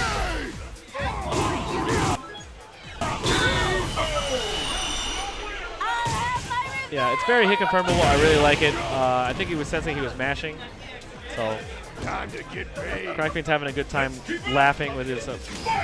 That's the worst when you're losing to Crackfiend and he's giving you that goofy laugh. Yeah, it's really bad. Oh God, it's very frustrating. It's part of his mind game. I mean, half his wins are probably from the laughing. There you go. Oh, there you go. That's one good option on these dash punches, especially the EXs. Is you can, anytime you see yellow, throw, man. There you go. Let's see if he has a good wake-up game right here. Oh, bad timing on his safe jump. These guys are getting throw happy here for a second. Yeah, absolutely. 3 throws by Jury. 3 throw attempts, I may say. All right, he's trying to knock him down so he can set up his dash punch pressure again. Because right now, you're seeing what we were talking about earlier. He's using dash punch in conjunction with medium, crouching medium. So what he's doing is he's fishing with crouching roundhouse to get a knockdown to get himself into crouching medium punch range on Jury's knockdown. And that was just a raw uppercut into ultra there, raw headbutt. Oh, nice. Yeah, the only thing I noticed like this whole time with the Jury player is that Boxer really doesn't have an answer for the EX pinwheel. Right. If you try to jump over it, try to do safe, it doesn't really work. So I want him to just at least wake up right then, right? Instead, he just ended up taking the throw. He didn't do a single wake up the entire game, so you got to take a risk here and there. It's funny to hear someone saying that they're disappointed to not see more EX reversals on wake up, but I mean it is true. He should have at least thrown a couple out because, like you were saying, Balrog's jump is very fat. He doesn't seem to travel as far. He doesn't have a lot of options to get around that. So yeah, absolutely. I mean, you saw Crackfiend. He EX headbutted it. He knew that, oh, here's the risk. I might lose this, but I'm up a game. I'm also up a game and around. He does an EX headbutt. Okay, I'm down. Completely down, and there's nothing I can do. If I miss attack right now, I lose. Right. Might as well do EX pinwheel, because sometimes Boxer doesn't even punish it properly. But hey. Oh, so this is a good matchup. So this is the, forgot his name. Obviously it's Momochi. But this other guy here, he tried to challenge Kaneda to a $1,000 Akuma mirror match. Oh, do you remember that? Oh, I do, actually. It was like a few months ago. I do. People are like, go to the thread, go to the thread, go to the thread. I'm like, what's in this thread? It's like, yeah, this guy wants to play a $1,000 money match. So Terry beats him online. Okay. And he's like, I don't want to take your money away. Oh, but then Terry, they played casually or something over here. Yeah, Terry doesn't want to do that. You don't want to do that on a day where you're running the tournament. You're working like 12 hours. Right. I would have done it either way. I don't care. I think he's pretty good. Like he was playing some money matches with Crackfiend, and he has his Akuma tech down. Right. Yeah, he's definitely all about it. But Momochi is one of the 7 gods, and they all know how to play against Akuma. Right. Well, Momochi does play against one of the other gods, the Akuma god. Well, you'd have to put infiltration in that. Who would you knock out of the gods list to put? To take infiltration? To put infiltration. I don't think he's allowed to be in there. I think man, Mago's off Korean, the list. Right? Oh, that's true. Yeah, I mean, it's like 7 gods of Japan. Like, you know, who all get beat by the god of Korea. Yeah. So I mean, I like to see what he has here. I'm assuming that the benefits for playing Akuma are that it really limits Cody's wake-up game. But also, people may not know this, but Momochi does play Akuma also. But not only is he probably good at playing Akuma just because of where he is and who he plays with, but he's also, you know, has Akuma as an alternate. I've seen him use him against players like Snake Eyes. Well, wasn't Evil last year. Momochi in before Super came out, that was his character, right? Yeah. Right? Yeah, you're right. Everyone was playing Akuma back then. Yeah. The Japanese players were the first people to really showcase what Akuma could do back in vanilla SF4, and Momochi was one of those players back there. So he definitely has a fair amount of awareness with Akuma. Yeah, so right now, Momochi off to a really good start. Had landed a couple big combos. Akuma's kind of pushing through the corner. Ilya? Is that how you pronounce it? Ilya! Ilya! Doria! So Ilya is just trying to like zone him, doing a lot of respect. Right now, there's no reason why he shouldn't do a lot of fireballs, but he doesn't know when the bingo's coming. Bingo is invulnerable on the upper half of Cody's body, so it's a nice way to get through fireballs at the right range. Really like that fireball setup, able to get the cross up and then get the position in the corner. Oh, Cody ducks, dives under that. Nice anti-air by Momochi. He's about to end this out unless Ilya can do something about this. Ooh. That crouching line kick, after he got buffed, it's probably one of the best crouching line kicks in the game. It hits so far away, it pretty much punishes everything. Oh, Cody's? Yeah. It was already amazing. It's always been amazing. And it's been buffed, which was ridiculous.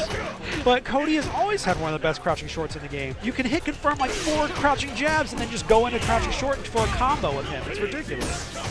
Hits so far away.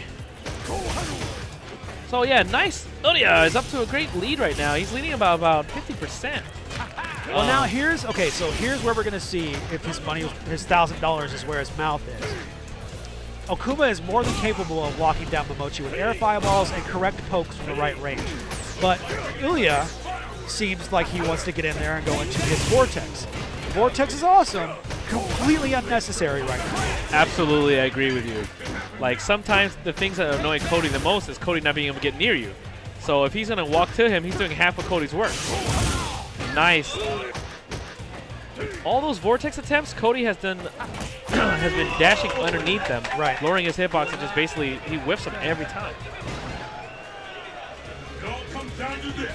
Fight! So this is a good game, definitely competitive. I don't know if it's at the $1,000 level, but we're here. Well, Ilya was lucky there. He had enough of a life lead to where he was able to just be aggressive and finish out the round. But this time he needs to get his life lead and then not worry so much about his Vortex, because if you give Momochi enough opportunities to land some reversals or some loose hits, that life lead is going to get whittled down real fast, which is happening as I'm talking. Definitely, like, again, he landed the EX Tatsu just to do an EX Vortex or whatever, and it was a huge mistake because it led to nothing but pain. Well, he saw it coming there. He was like, oh, that was a bad call. I tried to use air EX Tatsu to avoid the mistake. Who knows, after this, maybe Kaneda will money match him. I would. I'd money match him right this second. It's like cashing in the money in the bank of the WWF. You get the guy after he has a bad match and just the briefcase comes out. Money match now. No, not only do you need the briefcase, you need that ladder. Put the ladder in the center of the ring. Yeah, absolutely. Whoever survives has to climb up. Yep. Man. Look at that crowd, man. That's a thick crowd. Everybody's gathered around. This is just pools. NCR is getting pretty hyped for AE this weekend. It's good to see. As you know, Madcast is sponsoring NCR 11, especially for AE. They are the primary sponsor for AE this weekend. Please check them out. There's some really good deals. The MLG stick, it's like $80 off. $80. There's $60 off of a lot of other Tekken stick. Yeah. $80 off the MLG sticks. I mean, like, that's huge. Even if you don't like, here's what you do. All right, here's what you do. You don't like the artwork or whatever that you bought from your new Mad Catz TE for a grip that you saved almost $100. You go to Arcade Shock, you buy a bunch of nice new parts to stick in that thing. Yeah. There you go. I like that. I like that. That's called cross-selling. Yeah, that's synergy. I'm a marketing genius. Yeah, right look now. at that. You get some stuff over there. You want to get some custom art over here. You know what? Put on a T-shirt. Yeah, you go. First of all, you go to your Broken Tier booth. You buy a Broken Tier T-shirt. Then you go over to the Mad Catz booth. You buy yourself a nice discounted stick. Then you go to Arcade Shock booth and you buy yourself some pimped out buttons. Yeah. Then you go to eBay. Then you flip it. Then you sell it. And you get that raffle money.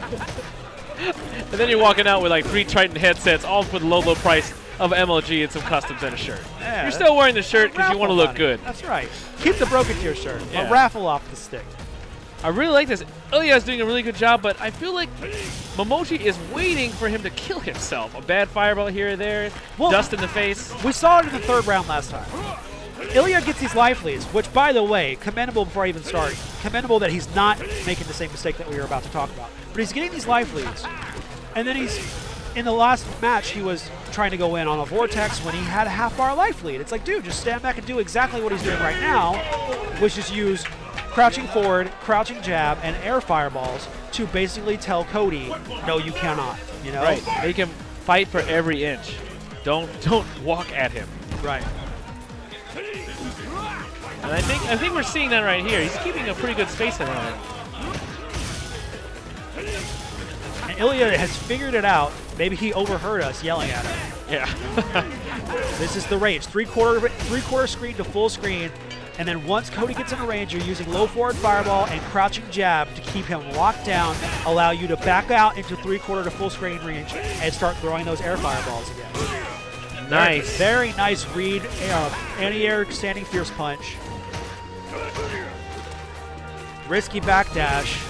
I think Momochi read it, but the crouching forward from Momochi's Cody was not long enough to punish the backdash. Oh, I really like the jab there to challenge it. All right, now Momochi has a chance to reverse the momentum here. He's got to be aggressive. Oh, wow, he wasn't able to duck under like he normally has been. What will happen? Ilya, be careful here. He's countering Momochi's attempt at aggression, an attempt to recapture the momentum with some vortexing, which it's a risk, but it was paying out for him there. You go back and forth. You get the lockdown going, then you can vortex a little bit. Basically, Momochi reaches his hand out, tries to snatch momentum, the vortex comes out, slaps it, no. And then we go back to the control game. I just wanted to see him do what he just did. Uh-oh. He's using the American rules. Wow. Momochi knows that he is the best at mini characters. All right. I want to see this. He's obviously picking him for a specific reason. He doesn't like the runaway game. I think. Well, we were watching Infiltration play earlier, right? And he was playing a Ken player. And one of the things that we talked about was that Ken has command movement off of his command normals. He has the step kicks specifically that allow him to pass beneath or around or effectively deal with the air fireball. Ilya's been abusing the air fireball. Now we get to see if E.G. Momochi can make the adjustment and get through this fireball pressure. Ilya, however, I think that's super smart, has switched to a ground fireball offense and defensive plan to counteract the step kicking. Yeah, he's definitely familiar with the matchup. He's keeping the space. Pretty much still trying to play to Akuma's advantages, which I'm happy about. Well, right here you're seeing, all right, big vortex here. I don't like the way that he's in the corner, but I mean, if he has a plan, he's fine. Get out of there. Very smart. Very nice patience all by right, Ilya. now Momochi went for the up jump throw.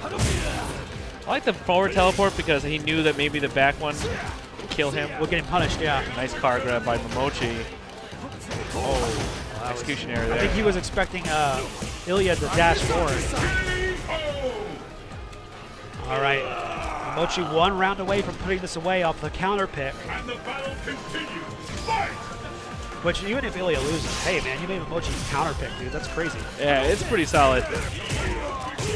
All right, full punish on the fireball. Jumps in with the Nice roundhouse low combo. And he stays patient here. He's keeping the distance. Nice. He's pushed it over in the corner. Now he's just trying to feel him out with the full range of that crouching roundhouse. See if he set up the vortex. I would love to see him back up and throw some fireballs. Play the lockdown game. Air fireballs are not going to work for you here, man. You think he's being a little bit too respectful with Ultra 2 being charged up by Momochi? All right. He's trying to play full screen. Oh, nice read on the focus attack. Standing roundhouse, the exact right button to push in that situation. Wow, great anti-air by Ilya. Ooh, 2 throws. What will happen now? Whoa, good read on the teleport by Momochi. Oh, nice forward dash to make him drop. Ilya mashing on that jab to punish the focus attack, trying to keep him locked down. Doesn't want to eat a throw off of focus attack, dash forward. Oh, this is intense. The whole room is silent. EX fireball in the air to try to get in there. He's got him in the corner. Back up, back up. Oh, here we go. Oh, wow, nice that looked neutral close. Jump. Yeah. Jump of his life. Nice. Ilya 1 round away from putting Momochi in the loser's bracket. Wow, I am excited. And let's see what he got. Ground fireballs, loving it, loving it. Ooh, he's a big one for a bad fireball. Nice step kick to punish. And I'd really like to chase down by Momochi. Now he's in the corner again. Nice Ilya's, he's falling apart here. He's feeling the pressure. Come on, man. Keep yourself together. He's got him in the corner. This is advantageous. You don't have the life lead, but you've got options. Nice tech. These guys are filling each other out. Trying to look for that big combo. You can see them. They're jumping in. They're looking for. They're jumping with roundhouses. Oh, nice. Level 2 focus. Oh. No! You hate to see that kind of thing. Oh, here we go. He can still come back with this. Wow, what a tech! Ilya tech like his life depended on it because it did. Nice teleport to the set the reset situation. Wow, good standing anti-air. fierce. Way smart. Oh, wow. Counter hit. He actually dropped that combo. That's exactly what happened. It only worked because he got counter hit crouching jab versus regular crouching jab. Oh, my God. Man.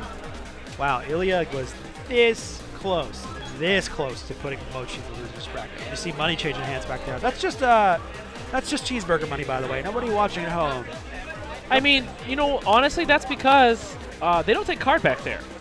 Oh, that's true. Yeah, I hate it. Like, I'm trying to get a sandwich, and it's like cash only. Huge sign. I'm just like, okay, well, let me use the ATM. Go to the ATM. Oh, it's down. Well, thanks. Now I'm starving. So these guys, I mean, that's how you're going to get money. You're like, hey, man, can I get $5 for a sandwich? What kind of... It's like, hey, I'll give you the $5 after Momoshi's done with his match. Okay, yeah. Here's $5. I'm sorry. What kind of Dothraki barbarians do not accept plastic, man? Dude, it's 2013. In Square, I mean, I'm going to tell you right now, a taco truck has Square, but a hotel doesn't have credit card payments? Come on, man. It's a building. Like, any guy like with a spray can sell his art with those little square things and an iPad. And for some reason, a hotel that's been here, I don't know how long. We've been having NCR here a few times for the last 5 years. Yeah, it has a cart and some chips, and I can't buy them. I can buy all the alcohol I want, though, with a credit card, but for some reason, not food. Not chips or salt. Well, I'm thankful for the alcohol thing. Yeah. Yeah, yesterday was good. I commentated Marvel last night. It was good, but I was not sober. Yeah. Not sober. So today... Did that bother you with all the flashing lights? I had a seizure. I'm not going to lie. Oh, man. I had a drunk seizure. So here we have SFG versus Jace the Ace. Earlier, did you see Vance versus Wolfcom? Did that come No, I missed it. Oh, yeah. Unfortunately, Vance lost. I missed it. It's okay. It's a hard matchup, like, especially if you have your Seismos down. You can kind of pin Zangief down. It's always been kind of hard. Well, it's one of those weird SF4 types of meta matches where it depends on the skill level of the players involved. Yeah. Because at a lower level skill, especially for lower level skilled Vipers, that match is almost impossible for Viper. But for really skilled Vipers, all of a sudden that match becomes very different. Yeah, and very some different. people might even argue that for a skilled Viper player, they can beat Zangief a lot of the time. Yeah, absolutely. I mean, look at the way she's using those Thunder Knuckles. And then he uses Standing Roundhouse to just deny SFG that airspace. I mean, obviously, SFG's picking Ultra 2 to bait those fierce Thunder Knuckles.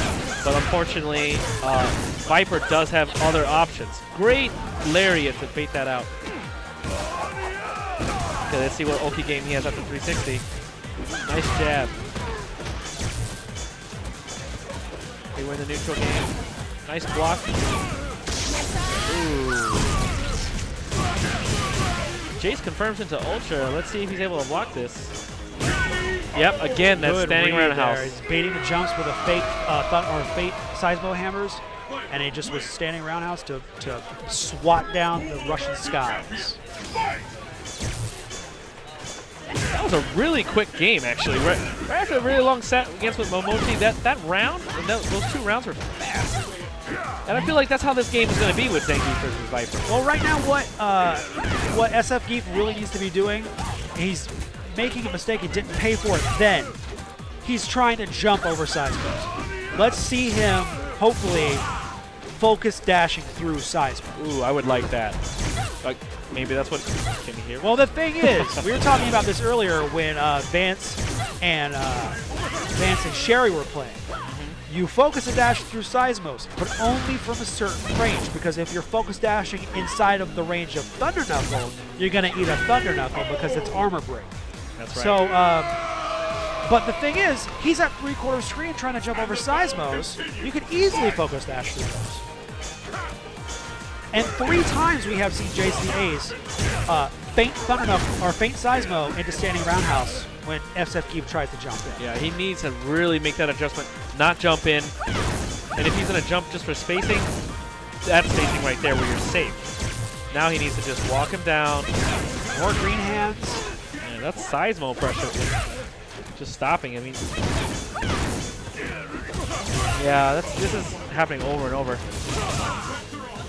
Oh, nice. Gets the mix-up off the EX green hand. It just causes knockback. It no longer knocks down. Oh, wow, and he just stand throws him. SSF4 stands up quick. He is hot. He is disappointed. I can tell.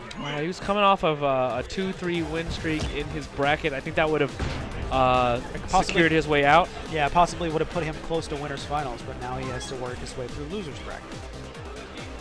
He's really stepped up his game, to be honest. Like, well, we were talking about that earlier when he was playing. He's become a guy who's went from being like a local ringer who would finish middle of the bracket to a legitimate speed bump, a legitimate threat, you know?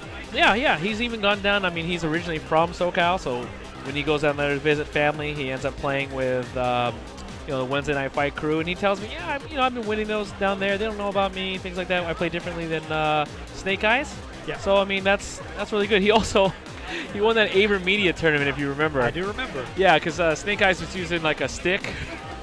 So he beat him, got all this Aber Media stuff. Check out his show. Yeah, he has a stream and stuff like that. Some of us NorCal players playing it. There's a good following of about 10 people. Nice. We got a good We're real Hollywood. Viewers, right. Hey, if you want to watch something, on Thursdays there's a show on iPlayWinner's Twitch channel. It's a talk show with handsome people on it. Arturo Sanchez is on it, very handsome man. Maximilian is on it, a very handsome man. Hanzo Gonzo is on it. What show is this? I haven't watched it. It's called The Fray. That's The Fray? The Fray, yeah. It's huh. That's strange. The host is a moron, but the rest of they get some really good guests for that show. Okay. They should fire the host, but yeah, we've been doing Thursday night throwdowns. Right. X Factor. I'm sorry. We've been doing X Factor on Thursday, so that's why I never exposed. Yeah. We've been doing X Factor for so long that I totally forgot about all that programming on Thursday. Well, the show would be better if they got our new host, but the guests are really great. Who's the host? I don't know. Some guy. Some idiot. Honestly, I don't even know if he's here. He talks too much. Oh, this is you. This is your show. Yeah, trolling me, man. I was like thinking about this, like, who is that guy? Okay, so yes, Vicious is the Rufus player. On the right, we have Gift. Are you ready? Fight! Okay, so this is a pretty difficult match for Rufus. And I was telling some people in the crowd earlier, I was like, yeah, like the only Rufus I know that beats Zangief is Justin Wong. Well, Ricky plays him, and it does pretty well against him too. I'm actually surprised to see that Gieft is playing Ultra 1 though. A lot of Zangiefs would like to play Ultra 2 against Rufus because it beats not only obviously die pick, but you can use it to punish jump roundhouse, and also blocked EX Messiah kicks. So. Oh yeah. I guess it's in this case maybe it's a matter of preference. I mean, Zangief obviously Ultra 1 for Zangief is always a good choice, but I'm just surprised to see it.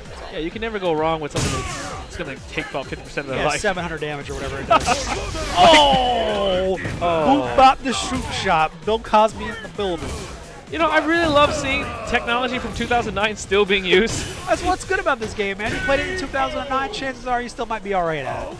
You played Marvel 2 years ago, and you play it now, you're done. yeah. You're way behind. My Wesker Hulk team's really sick, guys. Hey, man, hey, don't talk about Noah. How'd you know? But yeah, you played this game. What worked back then will probably still work. That was an example.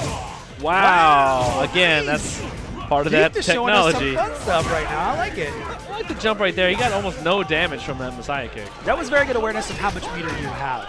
And a lot of people don't do that. They don't keep track of their meter beyond having 2 bars. They're like, all right, I got 2 bars. I can FADC whatever I want. But it's like you go into lab and you optimize setups for 3 bars.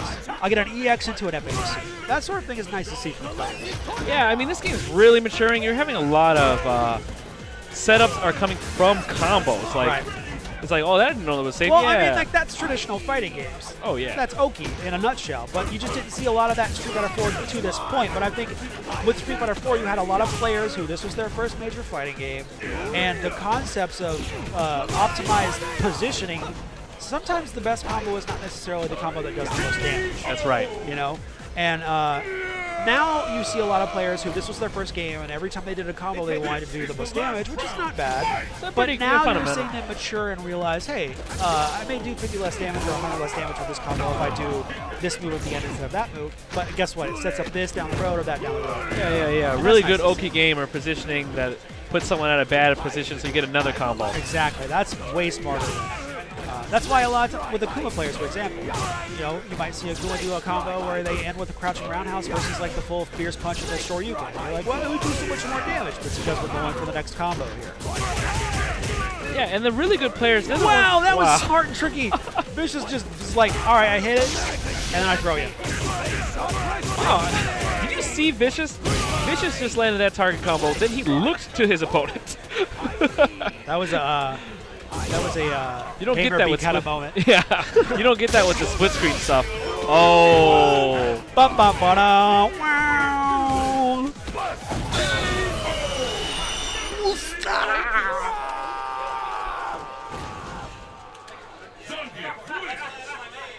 Oh, there, Mikey. I was telling some friends on the last stream, I said the most powerful force in the FGC right now is coaching. I think I'm seeing a lot of players at very mid or higher levels have a coach. I've got the hotline directly to Raffle Batman, and I'm going to put that dude on the case. We're going to do something about all this coaching. Hey, man, if you watch Final Round, there was nothing but coaching going on from Utah. It was like they're coming in all the way from the north. 3, 2, 1 to the Coaching Batman novelty Twitter account. Here it comes. Oh, wait. All right, uses crouching roundhouse to punch to the whiff lariat. And now they're spacing each other out. Good standing medium kick from Rufus. Dive kicks are so risky, but worked out for him.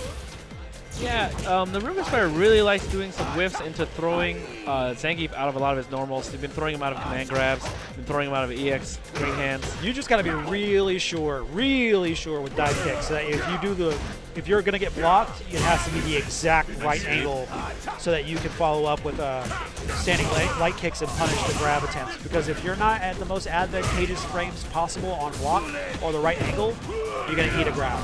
I don't know if this is too early to say, but I love this Geef's Oki game. I think we all do. Everybody watching right now. I mean, he lost that right there. Maybe lost some patience right there and got hit by EX Messiah. But, man, I do not know what he's doing. He's jumping around doing anti-air and stuff. knowing is half the battle. All right. Crouching roundhouse to punish the forward dash. Lariat on the jump.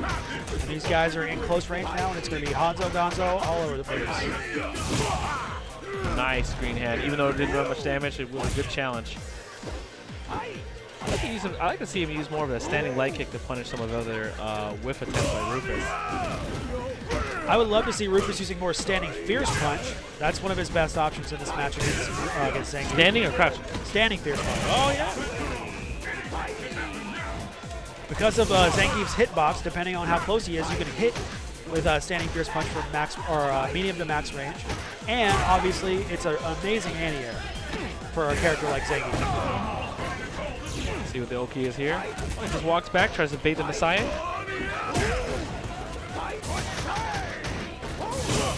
Wow, nice. Tries to get that guaranteed punish. Wow, he goes. Well, the thing is, he hit that mix-up earlier. I thought he was going to throw again. That's the thing. He went for the mix-up earlier, and this time, Geeft was like, nope. Very smart by Geeft to recognize the same thing and punish it accordingly. Wow, great EX green hand, basically denying him the able to move. Great use of meter. He has a huge life lead. It's up to him. That's creative. Like he uses that lariat for some mental pressure. Trying to bait Messiah kick again. He doesn't want to lose that way again. Oh, that's tough. I think there was some sort of input he was using there, trying to go lariat. for a green hand, and he got throw instead. Man, he is baiting Messiah over and over. I think I want to see him get a little bit more gutsy. All right, Vicious, not going to kill, obviously, but he's got a corner mix-up here he can go into. Wow, that was a good one. Oh! I would love. You can't fault it for not doing it, but really there, Vicious's only option off of the FADC from EX Messiah was to backdash. So when you see that yellow flash that denotes the FADC, I would have loved to have seen Gieft just forward dash and grab. Yeah, it's -6. Right, Rufus is going to backdash. He has to in that situation. And he's going to be afraid, so he might actually just freeze up. But, I mean, like, that's one of those things that's here like... comes the coach. That's one of those things where you would have to, like, really think that through. And in the heat of a moment, like, who's going to do that? Who's going to do that? I was surprised that they they basically just put it both in park, and they were just staring at each other. Right. And then when he did the green hand, he didn't FADC. He had 3 meters. Right. And I was just complimenting Gief's use of meter. And then, oh, wow, really Empty good. jump into the running bear grab. Huge lead again. Another weird setup. Oh, that was so good. I love it. He caught him jumping. He caught him slipping with the neutral fierce punch and dizzed him. That was sick. Very sick. He's like thinking many steps ahead. He knows this matchup, even though I like the work by Gief because you can tell that even though this is an advantage matchup for him, he has complicated setups against Rufus. Right. Look at that. Boom.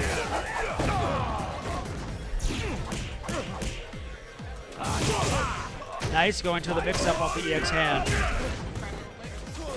Nice backdash. Wow, just go for another one. I love it. I'm a fan of Let It Rip, dude. If I was a Facebook page and just was for Let It Rip, I would be a fan all day. I would love that page on Facebook. Like it, re-like it, makes it new accounts. Ooh. Like this if you cry every time. Let it rip. Nice. Nice. He baits out the crouching jab and just slaps it back with standing medium punch. Oh, gave him a jaw jacker. That was a maybe not the most tense match, but that was entertaining to watch for sure. Yeah, as the game matures, it's like really be familiar with all these like levels of matchups, like Zangief moving back and forth, jumping around, doing I hate jumping. to sound like that guy, but I mean it's a good game. Honestly, it's a good game.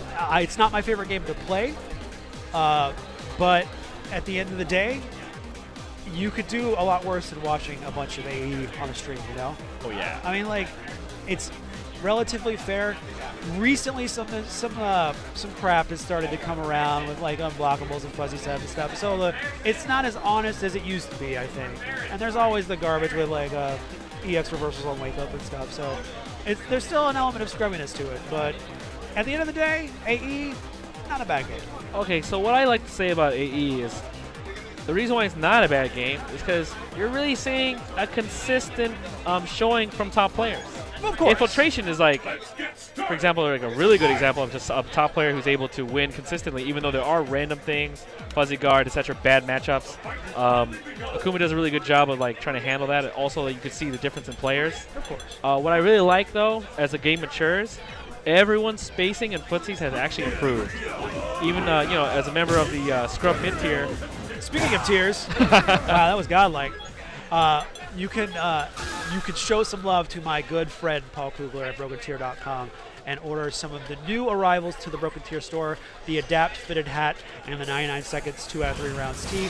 We also have new IFC beanies in stock in more colors than before, and 2 old-time favorites are back in stock, the BT Stick Bag and the Anti-Hyper Viper Beam t-shirt, one of the first Broken Tier t-shirts. You can save 15% off of everything you buy printed on the top quality American Apparel t-shirts with NCR 213 at checkout with your coupon code. Also, make sure you follow them on Twitter at twitter.com/brokentier and like them on Facebook at facebook.com/brokentier. And now I'm ready for my $10, Paul Kugler. Thank you very much.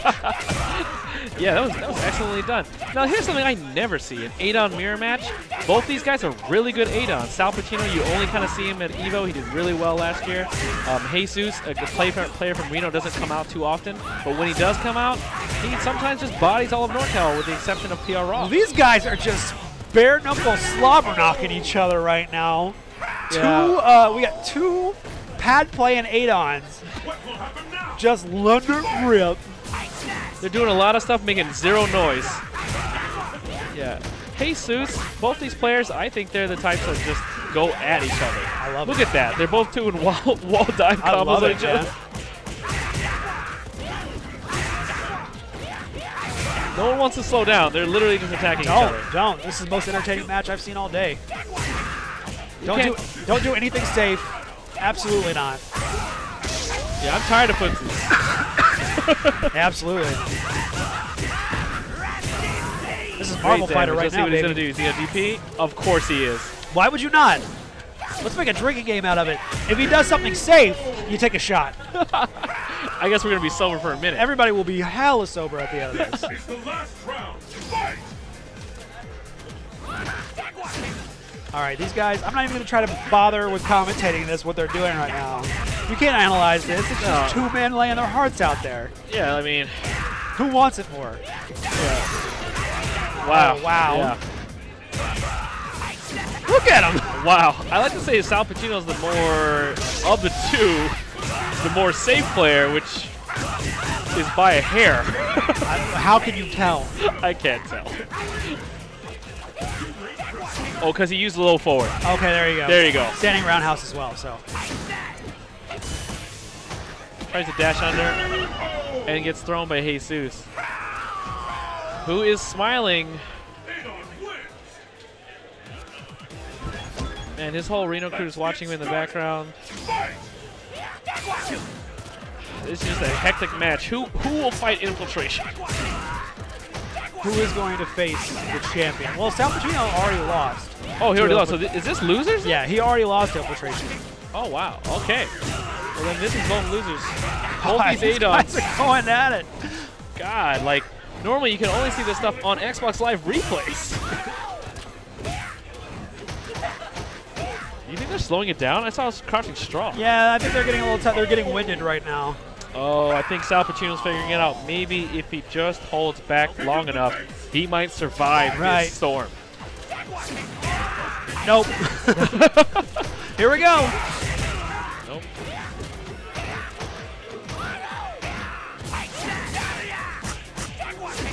I wish real Muay Thai fights were like this. Oh yeah, just Like jumping off the walls. Yeah, dude, it'd be awesome.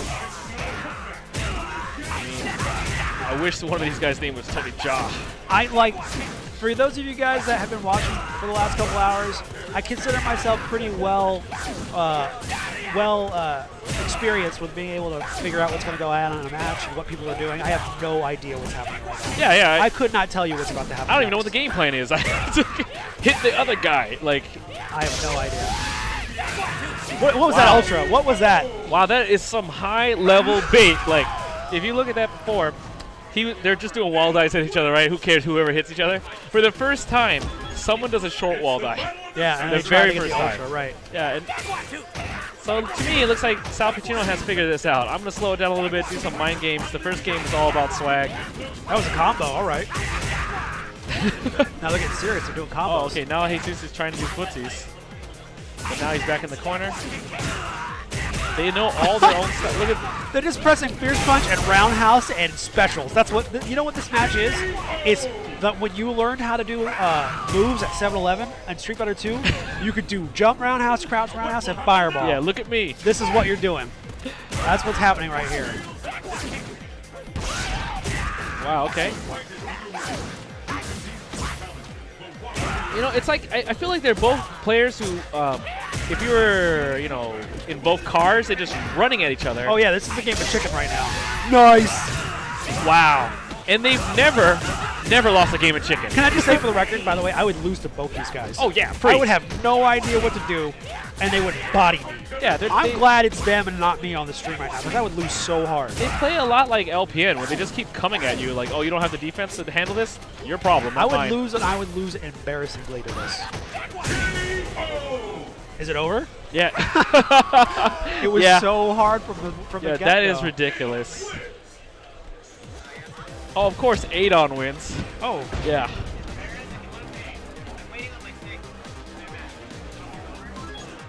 We're lining up our next match. I think we only have a couple more matches to go, and then we're going to be passing it off to Gutex. No, no, I got Gutex on the brain. He's so dreamy. We're going to be passing it off to Shady K and Magus1234 For Marvel. from Marvel. And then stay tuned because later tonight we will have myself and Magus1234 for more Marvel. Better rest up, man. Yeah, I'm actually going to have Hydrate. Oh, that's what I got this for. It's just, look, they even got my name as Leonard. This is awesome. Wow. Yeah, Fancy. that's not me. But huge coffee. I need both the water and the caffeine. Yeah, that's a good call. Oh, look who's in the building. You can't see him on the camera, but it's Seth. I saw Seth. Where is he? He's right there. Oh, that handsome guy. Yeah, Oh, like, he's look right at in him front of critically us. analyzing the play here. He does have a confused look on his face right now, doesn't Yeah, he? yeah. He furrows his brow a lot when players of lower caliber than he are competing on the highest stage. All right, we got Crackbean stepping back up. Oh, okay. Now Battle has begun. TNT, this not TNT. I'm sorry. X Factor, this happens a lot. This is Nothing Man here. Nothing Man versus Crackbean. Nothing Man plays Fuerte. He also plays Dalton. I think So he likes the cheap characters. Yeah. He also plays T-Hawk. Oh, yeah. Yeah. He likes likes to the play players with cheap risk. characters. Yeah. I respect that. I respect it especially because the mix-up game, you know, as we saw yesterday with players like Jay Fuerte, you sometimes never know what Fuerte is going to do. Right. And you just have to trust your heart sometimes. Sometimes you just gotta trust your heart to lead you right. Believe in yourself, kids, and anything can happen.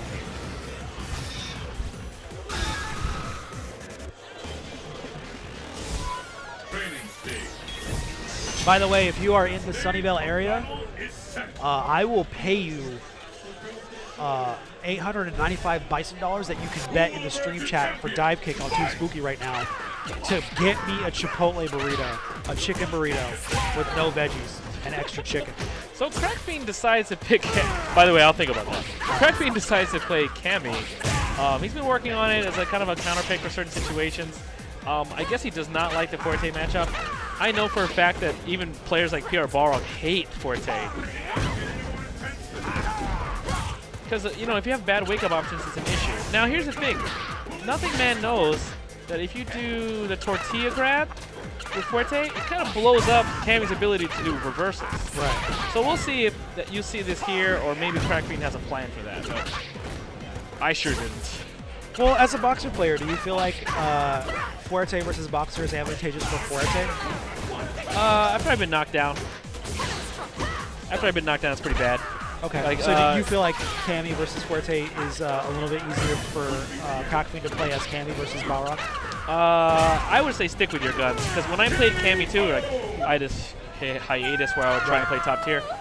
So Cammy, she can't DP. She'll try to DP out of these setups, and she will get grabbed. And because of that, I was like kind of confused. Like I thought Cammy was the best. They lied to me. So yeah, the Oki though, I really do like it. As you can see, he's doing the meaty throw right there. And if they can't block, yeah, it's way easier from an offensive point of view. Cammy does so much damage on the Oki, but you know, wow, good DP there. Who's dying?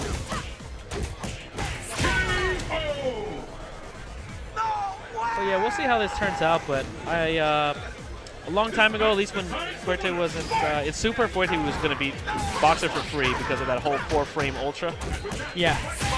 That was for 600 damage. Yeah. Yeah, it was nerfed a little bit. The frames got changed. But he's still a really good character in the right Yomi hands. All right. We got the full cross up. Oh, wow. Look at the damage. And see, like I said, with Cammy, it's not even like he's playing the matchup. He's more like playing against Nothing Man's defense against Cammy. Exactly. Yeah. Oh, here we go. Uh-oh. What's he going to do? He has Well, like at least 3 Nothing characters. Man is thinking about it here. I don't know. This is tough because that's not even Crackbean's only character. Goken. Oh. Interesting pick. I forgot that he has a Goken. All right, let's see it. I mean, yeah, I want to see what it looks like. But basically, Yeah. Let's see it. Destiny will be determined here. It's not a bad pick, too. Also, if he ends up switching back to Balrog, I think Goken's a pretty good choice. I like Goken versus Balrog. It's pretty fair. I talked to Velociraptor about it. It's situational. Full screen, it's all Goken. Up close, it's all Balrog.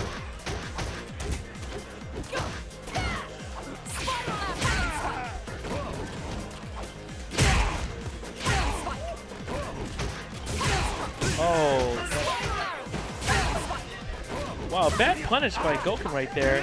He had a clear punish on that double spiral auto miss. Wow. He's just, yeah, he's showing a little bit of rust here when he's playing. There you go. Oh, all right. I think he could have gotten a combo on the right. He definitely could have gotten a combo. Oh. Come on, follow it up. There you go. Wow. Oh, nice. I love it. With a knockdown. No, that's really advantageous for him.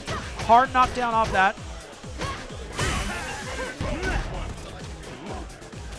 So what he's actually doing is abusing what most camis do as mistakes. They love doing dive kicks for no reason, right? And then they get blown up by things like that. That he really didn't have a way out of. Maybe EX armor, but he'd have to absorb some kind of damage, so he was going to die anyway. Let's see if he can make some adjustments. I really like the focusing by Goken.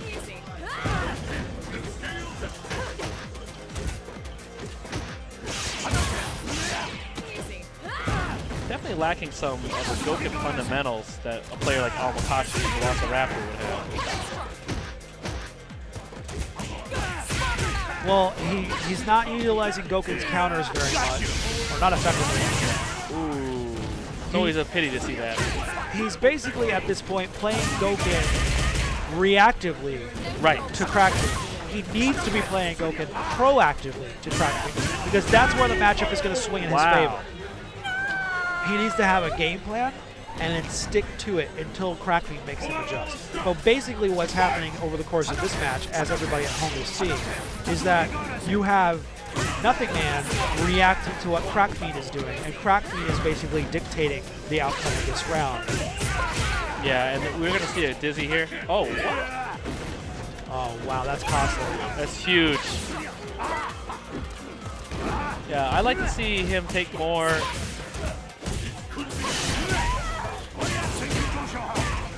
Goken does damage. He does a lot. Really like this. Let's see what he can do. He's capable of making comebacks on the right hand. Back so throw. That's ultra right there. Let's see it. Full hits. Good job. Wow. It's coming down to the wire. That was a lot. What's he going to do? What's the setup? Nice. Oh, another back throw. Nice. All right. He's got to be careful here. At full screen, that suddenly turned into a very different match. See, I'm sorry. I was looking at the crowd, and when he landed that back throw, Seth made the worst face when he did this. It looked like suboptimal damage. I don't know the damage charts, but when I looked at Seth's face, I felt like he did something wrong. Well, no. I would argue that the reason why that was not necessarily the best call in the world was that he did the back throw into Tatsu. But the problem there, and we saw it unfold before us, the problem there was the Tatsu on its last hit forces Cammy full screen. And that, with the situation that he was in, with very little life, and with the time coming down, with no meter and no ultra, he had Cammy full screen. That was going to play into Cammy's favor. Right. Cammy did, on Wake Up, Crackbeam did EX Cannon Spike. Yeah, it should have been like, I thought he was going to do Fierce. And this will be our last Street Fighter match before Marvel.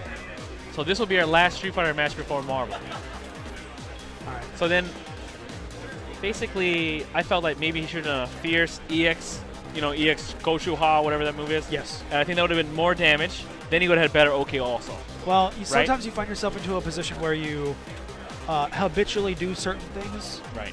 And I'm sure that he habitually does Tatsus off of air throw. I bet. Throws. I bet. And that's just, that's experience. That's matchup stuff. That's if he had been playing Goken as his main character, he might not have made that mistake, I think. Yeah, I think so too. I mean, all due respect, like he'll do the EX move, then I expect him, if he was a Goken main, go forward, then do a sweep, and put Cammy in a bad situation where if she DPs, she loses. Right. Yeah. So this is going to be the last match of the day for our AE pools on stream. I think the rest of the night, we've got finals on Team Spooky and Marvel action the rest of the day for you guys. I heard this is a Bison player from the East Coast against Oh, it's some guy from Chile. Is that? Well, I think that's Cane Blue River. That's Cane Blue River. But I'm trying to remember who his opponent's name is. Because we saw this guy earlier. Yeah, we did. He was playing Marcos, El Cubano Loco. Yes. But it's certainly Cane Blue River. The king of the rocket punch assist. That team should not work. Why does that guy... I'm looking at him right in his face right now. I'm going to say it. Why do you win Marvel? Why? Rocket punch assist? Really? I haven't seen that in a long time. Back when people were trying to figure out what assists were That was perfect. not even the best assist in Marvel. We were joking like a long time ago, right? Okay, Slompo was playing Hulk, of course, Sentinel, yes. Wesker. Yes. And he picked the rocket punch assist. Well, because... And he got nothing but complaints. F-Champ, Hyro, me even. I was like, why'd you pick that? Oh, I need an OTG. Like, you're playing with the Wesker team. Yeah. Yeah, I know. I know. But Kane, for better or for worse, one of the best Marvel players in the world right now. And here he is. Oh, fighting he plays Ferris. Boxer. I love this matchup. Oh, you like to fight Bison? Yeah, I like to fight Bison with I think this is actually favorable for Boxer. Oh, really? I think so.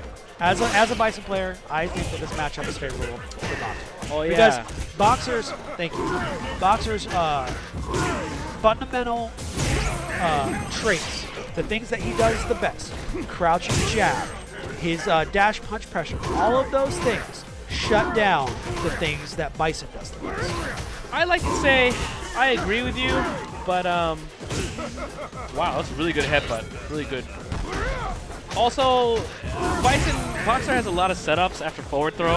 On Bison, you like pick your setup. It's like about 5. Right. And then on the other side too, like definitely M Bison has unblockable setups off back throw in the corner, so those are really good. In general, it can come down to wow, nice throw. That was amazingly read. Everybody knows that Cycle Crusher is not invulnerable on startup, not the regular version anyway, but no one ever really does that, which is throw it on close range. You saw Kane do it though. Very nice read. So right certain here, spaces is good. And this is right here. Bison This is why I don't like fighting Balrog, because you're in a situation where it's like, all right, well I got to make something happen, and Boxer is just sitting there staring at you, and you're just looking at him like, come on, do something. Nope, he's just gonna sit there and look at you. Wow, oh, that nice. Was sick. I like that. I'm stealing that. That's why I feel like as Boxer, when you control the way the game's going, it's all in his favor. Right. But then Bison has all these little tricks to get away, right? Yeah. Well, other than Akuma, I would say he's the best character in the game when it comes to basically being able to escape zoning and spacing pressure. If you try to put Bison where you want him, chances are he's got something to be able to get away, especially if he has speed. So this Boxer player, he requires a little bit more patience. Cane Blue River is trying to play a little bit offensively, but the problem with that is that that's not how you win this matchup. Yeah, not. Especially against Bisons that are willing to just let it rip with Psycho Crusher. Because one thing that I do when I play against Boxer, I used to do it a lot against Slompo specifically, I'll throw out Psycho Crushers. Yeah, because here's the thing. They walk forward on you, they're going to eat it, they're dash punching on you, it beats it, right? Just throwing out Psycho Crushers is not something you do a lot in Street Fighter 4 with Bison, but it can pay out dividends if used correctly in this matchup specifically. Right, I mean, look at that. Like, and I think he hasn't blocked a single one, and therefore I feel like, you know, as it's a calculated risk. Yeah, look, nice cross up right there. I mean, in my opinion, from the Bison is noticing right now that the Boxer player is not that comfortable in this matchup. Because a real Boxer, right, he does that thing that you hate. Step he back. Stares at you. Yeah. Just stares at you. And then it's crouch jab when you get too close, and there's nothing you can really do about it. Right here we've got Ferris playing so smart against Cane Blue River. See, this is what I'm talking about. Yeah. You throw out the Psycho Crushers. Because, I mean, if you have a life lead, but what are you going to do? You're going to eat a headbutt into Ultra, and Bison's going to do how much damage? 170 or whatever? Like, how much damage is that? And meanwhile, you're locking down half the things he can do. Wow, he did not block that safe jump high. He's going to eat a big combo for this. Oh, nice! He went for a reset. That's what happens when this is not your main game. You definitely go for resets. Well, earlier I said that I like Balrog in this match because he shuts down Bison's basic offense, and you can no longer play Bison at that point. You have to play this other weird character that does crazy things that don't ever work, but they seem to work very well against characters like Fox. So right here, you have Dash Ultra, exactly. Weird, crazy stuff that like, works. So you just, it's how comfortable are you playing really weird? Right. Which for me, I play a very traditional Bison. I'm not very comfortable doing those sorts of things. But this guy Ferris, on the other hand, is making me look like a moron because he knows exactly what buttons to push whenever King Blue River makes a choice. Exactly. I'm much more methodical, as you may know. So like, I love doing safe jumps. I love letting them kill themselves. Right. You try to teleport out. I can just walk forward, stand, jab, sweep. This is this is really down to a lot of Psycho Crushers just going unpunished and getting hit. I really like it. Yeah, like absolutely. I mean, the guy's not going to stop you. Just keep doing it. Yeah, well, that's the thing. In Street Fighter 4, in any fighting game, if it works, you do it until they make you stop. That is how it goes in not just fighting, video games. Yeah, it pretty much works in everything. If it works, you do it until someone makes you stop. Yeah, I play basketball. Oh, they don't like me going left. I'm going to go left until the game's over. Exactly. If you notice that you're doing something they can't react to, you exploit it until it's over. And you have to recognize when it's over. Some people are like, oh, it was working so much. Hans and I were talking about that earlier. How players who play against top players, they find something that works, and they're like, oh, this worked, and then they just do it over and over. But the thing is, top players adjust really fast, and then it's like, oh, they get bought. Yeah, exactly. So once they show you that it's going to be punished, then you stop. But if they're not going to show you that they'll punish it, you just keep doing it until that happens, you know? Yeah, you kind of have to re-inventory your tools and say, okay, this is for sure a gimmick. I'm only going to do this. Or even little things like this roundhouse. If all of a sudden he's like, oh, you do it.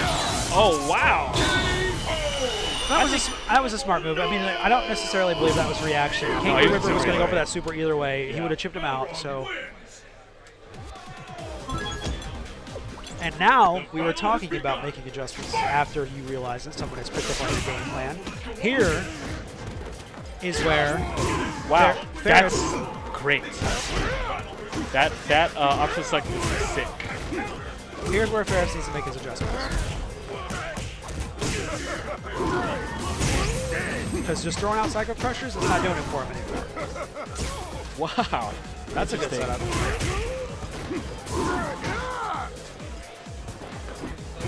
I miss when those setups are scary. There it is, right there. Yeah. You can't scissor kick him.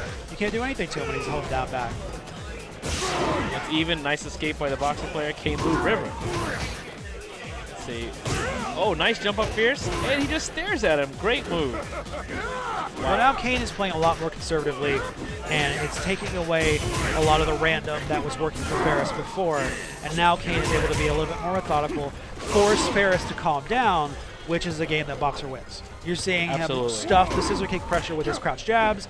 You're seeing him get some very nice air-to-airs and anti-airs because he's forcing Ferris to try to jump in. Oh, wow. Ooh, he dashed forward. Yeah, he caught him dashing forward, basically. He threw it out. He threw that out there, and it just so happened that that King Blue River dashed into it. Unluckily. Yeah. Wow. Catches the crouch tech attempt. Wow, I really like the dash to chase him down. Right, full combo into that butt. Nice. It's going for these really tricky throw setups off of hits. I'd like to see him maybe just do combos instead, because with the exception of a couple, Ferris is protecting these throws. I like to see Ferris protect his legs. Yo, check your neck. What am I going to do about my legs? This is the last round. Fight! Yeah, because Bison players, I really like to think that because they have that elusive, vulnerable box when they're standing, that they can try to stand against players. Right. But once you're in that corner, you really have to rethink that, because more often than not, you're going to get swept. Also, scissor kick startup can sometimes get messed up by that too.